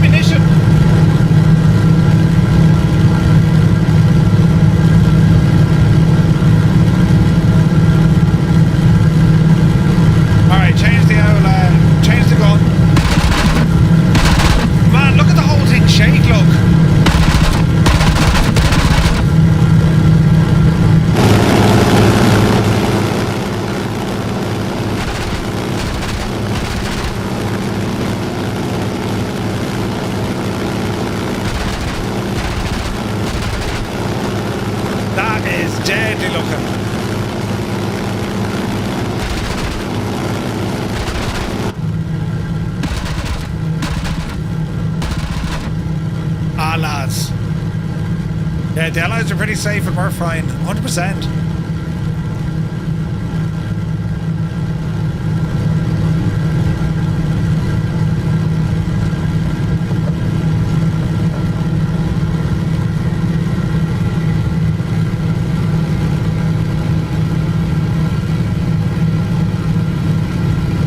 The sounds are incredible.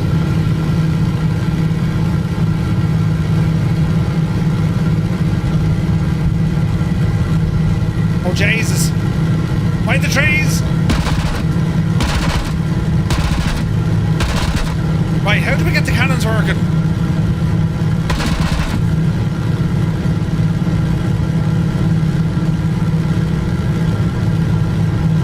See, the manifold pressure moves, so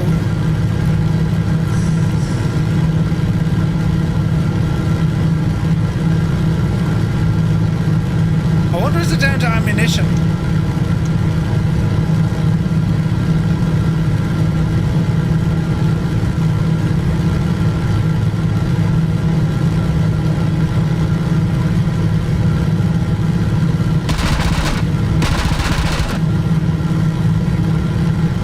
There's got to be a button for this.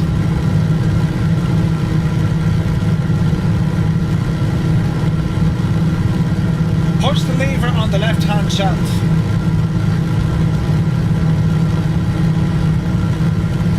Push the lever on the left-hand shelf. What's that now? Tail wheel. Don't know what that does.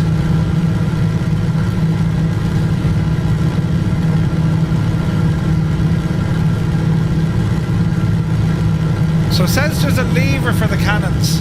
What does that do? Jesus, we found it!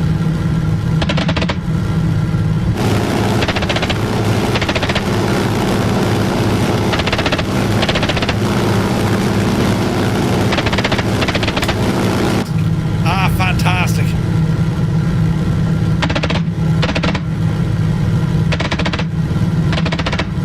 That's class.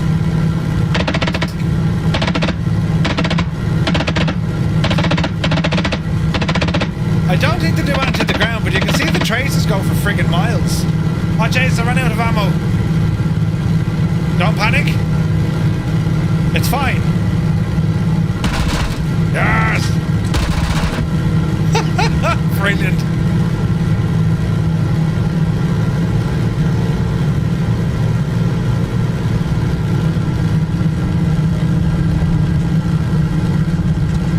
Oh, it feels so good.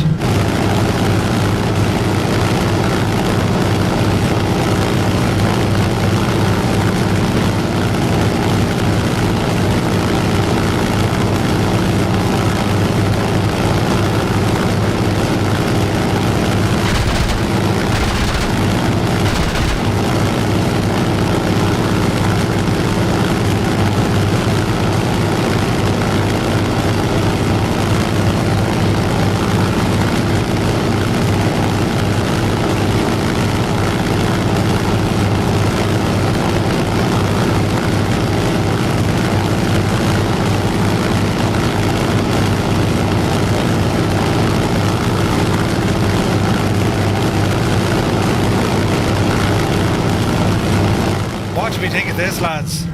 It's very impressive, isn't it? Right, what's our night lighting situation? Oh Jesus, that's night time. Oh yeah, that's what we wanted. Right, hang on there now. What do they do?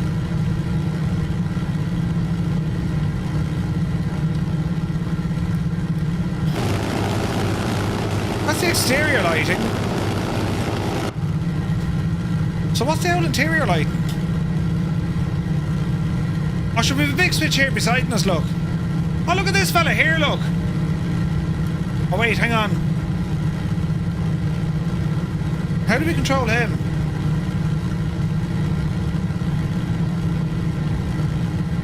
The Japanese, a great bunch of lads. I've always said it. Oh, look, there's our... Ah, look at that for handiness now, look. So that's the only lights we have.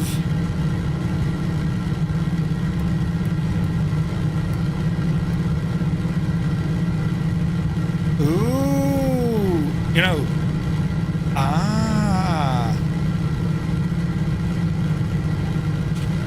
look at this thing at night time, look. Jesus.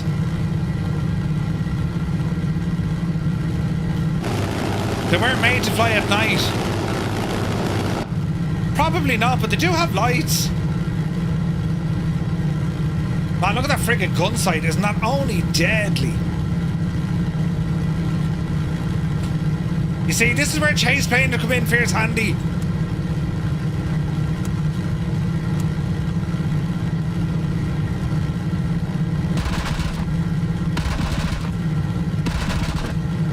That is so freaking cool, isn't it? Lads, I can tell you, for a warbird, sounds great, looks great, plenty of detailing on it. Sounds great, flies great. This thing is awesome. This is awesome.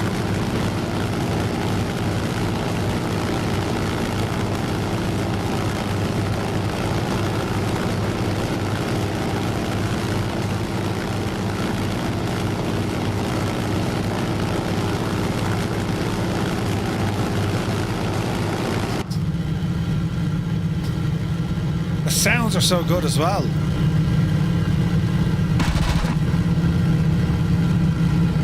What's her speed doing?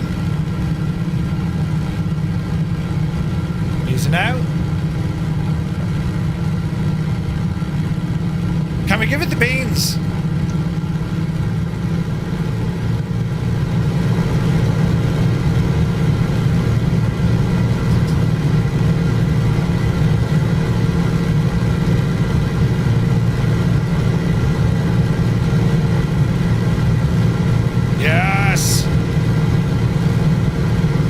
Right, full power and like war emergency mode. Let's see what she can handle.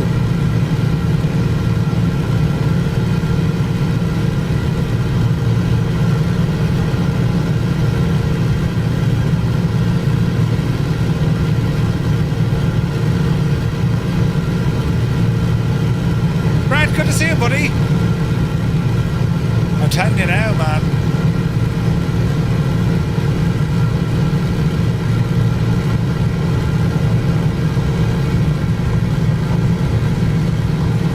Sounds are so good. How hard can we push this engine?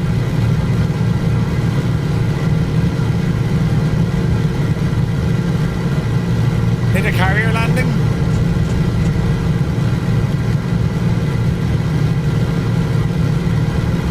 Easy now.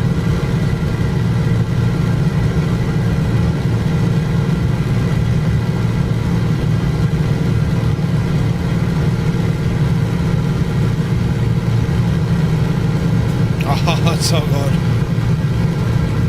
So this is releasing tomorrow. Imagine if you got the splash of the water. Wouldn't that be just cool?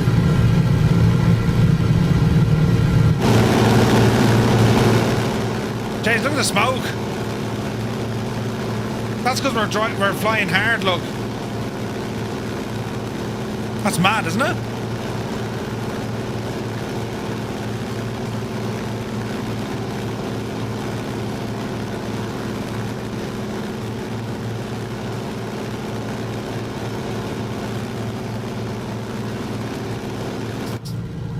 Oh Jesus, there's oil up in the... There's oil on the screen. I'm breaking it. Oh Jesus. Look at the oil after coming out. Oh dear. Oh dear. I think there's a good chance I'm going to check this engine. Hang on. Cylinder... Oh Jesus. We've had a cylinder failure.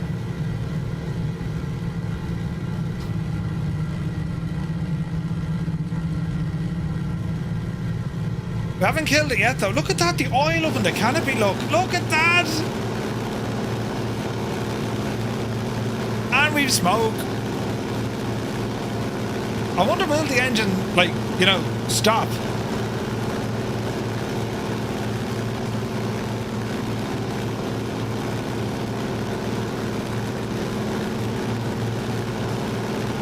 It's very, very pretty.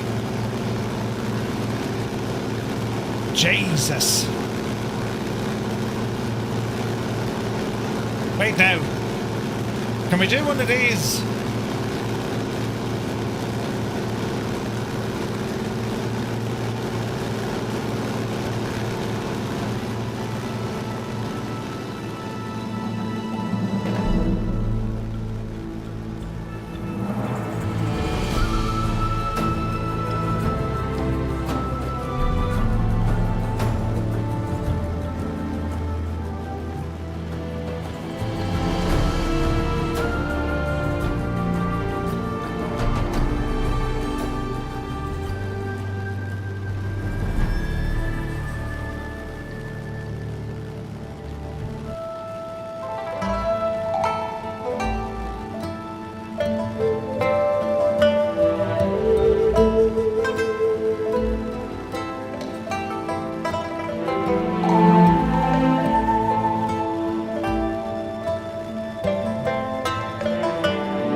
Patrick Doyle, thank you very much. Look at this.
Ah, lads, isn't it brilliant?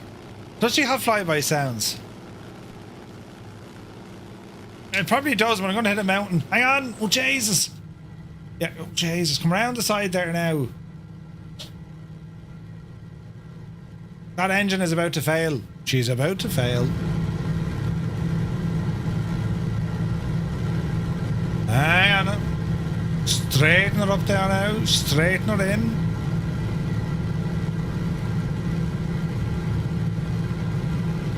It's actually very nice to trim.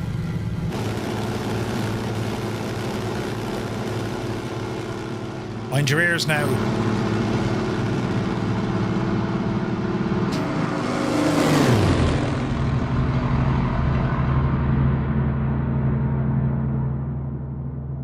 It's actually pretty good, isn't it? Right. Well, friends, that's going to do it for this evening. This has been absolutely really nice. This is out tomorrow. BlackBird Simulations A6M5 Zero. And I think anyone who's been looking forward to actually getting a pretty decent aircraft, I think you are going to enjoy this a lot. Reset that, fix it all. We've tidied up the glass. All my engine power is returning. We don't have any smoke coming out. That's pretty class. I think you're going to enjoy this, lads. I mean, it's quite an authentic aircraft. It sounds great, it flies great, it friggin' looks great. They've done an incredible job here.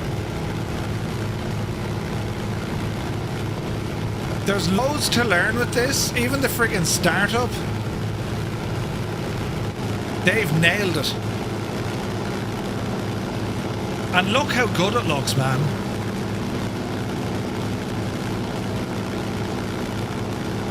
Just beautiful. Enough time for a landing. Sure, we'll give it a blast. Where's the nearest runway?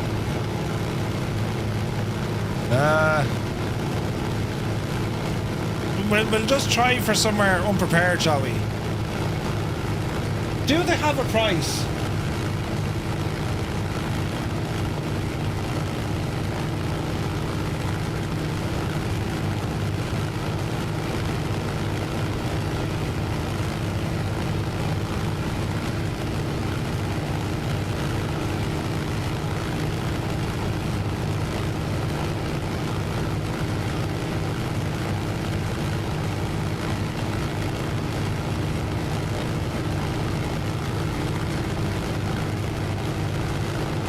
It's for releases for Microsoft flights in 2024, both PC and Xbox.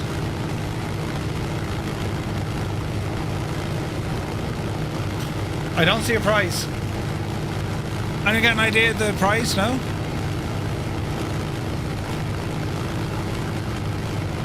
I've seen you fly. Oh, jeez, I've broken it again! What did I do? Pitched. Right. Soft landing. Let's look at the gear animation. Oh, yes. That's pretty. Right, flaps coming down. Sure, we landed in a bit of the sand under the bridge. Worst Japanese pilot ever, right? I love the dials, the glass, the reflections. Oh man, they've done a great job here. Right, easy now, Jemima. Remember, there's no real brakes on this thing. Oh, behave. Oh, behave! Patrick Doyle, thank you for the bits. Oh, hang on, this is a terrible bad idea. This doesn't look smooth at all. Oh no, hang on. Abort! Abort! Jesus, under the bridge. Oh, Jesus. Behind the bridge! Right, get down. Kill the engine. On the brakes. Jesus. Oh no! Don't tip it over, don't tip it over. Oh, Jesus. Easy. Oh no, we're going sideways. Don't go into the wet bit. Oh yeah. Nailed it. Brilliant. Oh yes. That's exactly how you land in Mitsubishi Zero. Exactly. What a machine that is. That is incredible. It's absolutely incredible. Yes, this will be definitely on the shopping list. It's fantastic. And it looks deadly, doesn't it? Beautiful.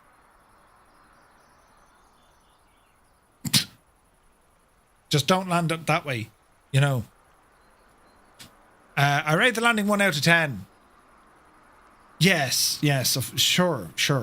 That was quite incredible. What a machine this is, lads. You're going to love it. You're just going to love it. Do you know? Have to rewatch almost everything because your PS is a laggy POS. Wait, what? Best aircraft I've seen? It's one of the best warbirds I've seen. And we know the Flying Iron are also working on their Spitfire as well. So like, oh man. I think anyone who is interested in flying this, there's a little bit of a bug with the lights. I think you're going... Jesus! Yeah, they work.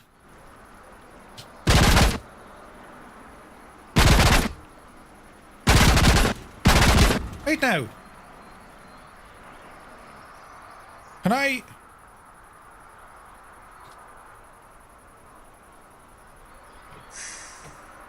Rearm! Rearm! Oh, brilliant! Oh yeah, lads, this is just ridiculous.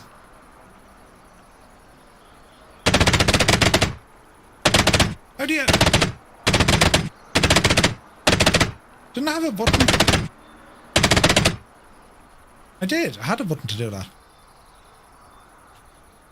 There we go.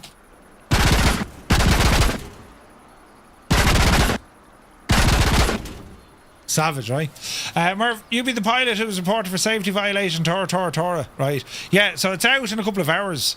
Pretty cool, right? Pretty cool. Right, lads, that's going to do it for tonight. I want to thank you all so very much indeed for tuning in. And yeah, Flight Effects, hopefully we'll have news from them toward the end of the week or early next week, right? And looking forward to showing that aircraft off very soon as well. But that's going to do it. We're back live tomorrow. I'll be on in the morning at some stage. We're going to do some flying. I might take the CRJ out for a spin, but we're also going to brief our VATSIM flight for tomorrow night. So we're going to do that during the day tomorrow, and then we're live once again tomorrow night as we stream our VATSIM flight. It's our last European flight from Jersey back to Dublin. So I'll be flying in the Phoenix A320 for that one. Looking forward to it. A shout out to BlackBird Simulations for letting me show this off tonight. A great bunch of lads, and yeah, it's yeah, you've seen it. Hopefully you'll go buy it because it's very, very good. It's very, very good. Right, that's the story now. Thank you all so very, very much indeed for tuning in. Shout out to the mods. Give out huge help tonight, as always, Muse and Scott. Thank you very much indeed, lads. And right, we'll see you tomorrow. Take care now. Bye bye then.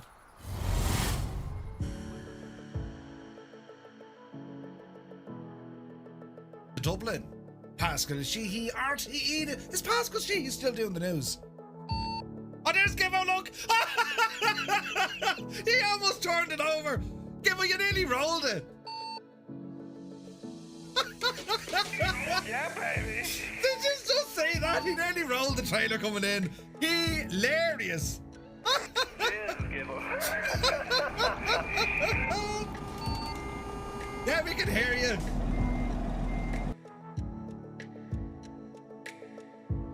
Hands. Is Mike Roch in the chat? Mike Roch? That's brilliant. Hey everybody, is there a Mike Roch here? Is Mike Roch here?